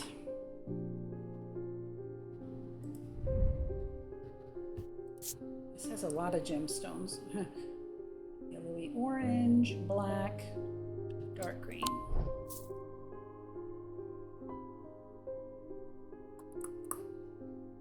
This, oh yeah, this is a protection protection, and this one is...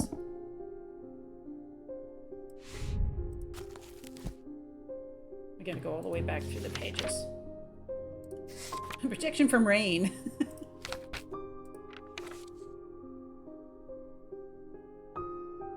Protection from insanity. That doesn't sound right. Oh, that was... Sorry, I clicked too fast. Yeah, insanity. Protection from insanity. And that's probably not it. Oh! This has Vivianite in it.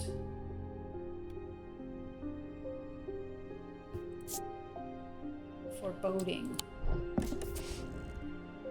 I wonder if that's the one. Someone needs to stop using the protection from ruin here. Yeah.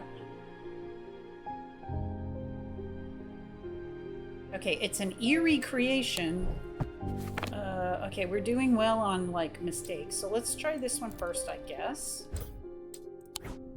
Oh, right on.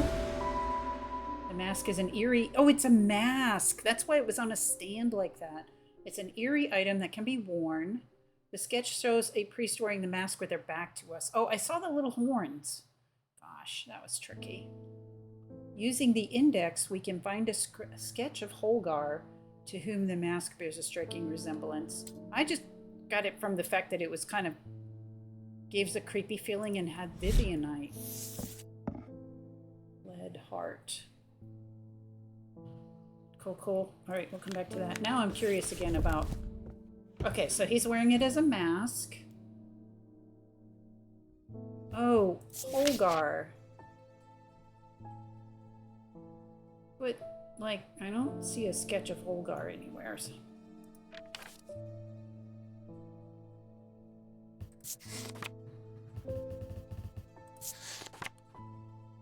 I do not see a sketch of Holgar. Anyway, I'm glad it worked out. So now we know what... This is a mask. Oh, the problem when you put these on the shelf is that the label is not visible. So let's... This one doesn't have a label, but this one does at this point have a label. Okay. So when you put them on this weird thing here, they don't... Alright, that's fine. We'll find a place for this. Up here? Yeah. Alright, we've come to the end of another day. Safely. So day 5. Inside was the reason they had toiled so hard. A small black casket. A very valuable small black casket. They knew enough not to open it, but perhaps too little to fully understand the danger it posed.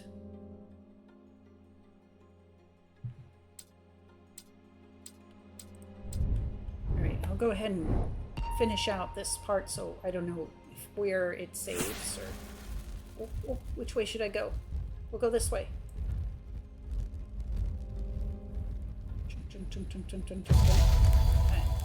Oh, it's stairs. I thought it was some kind of a pyramid or something. Okay, so this is about the castle, probably. Oh, and we're raining again. Okay, how do I save?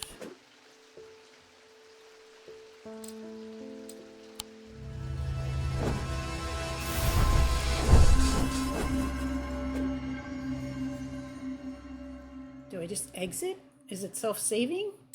How does this work? Okay, those are the options. I guess I'm gonna just chance exiting. Ah, your game is saved automatically. Yes, please. All right, see you guys. Have a great week. Lots of love. Bye-bye. Happy Halloween if I don't happen to see you before then. Good night.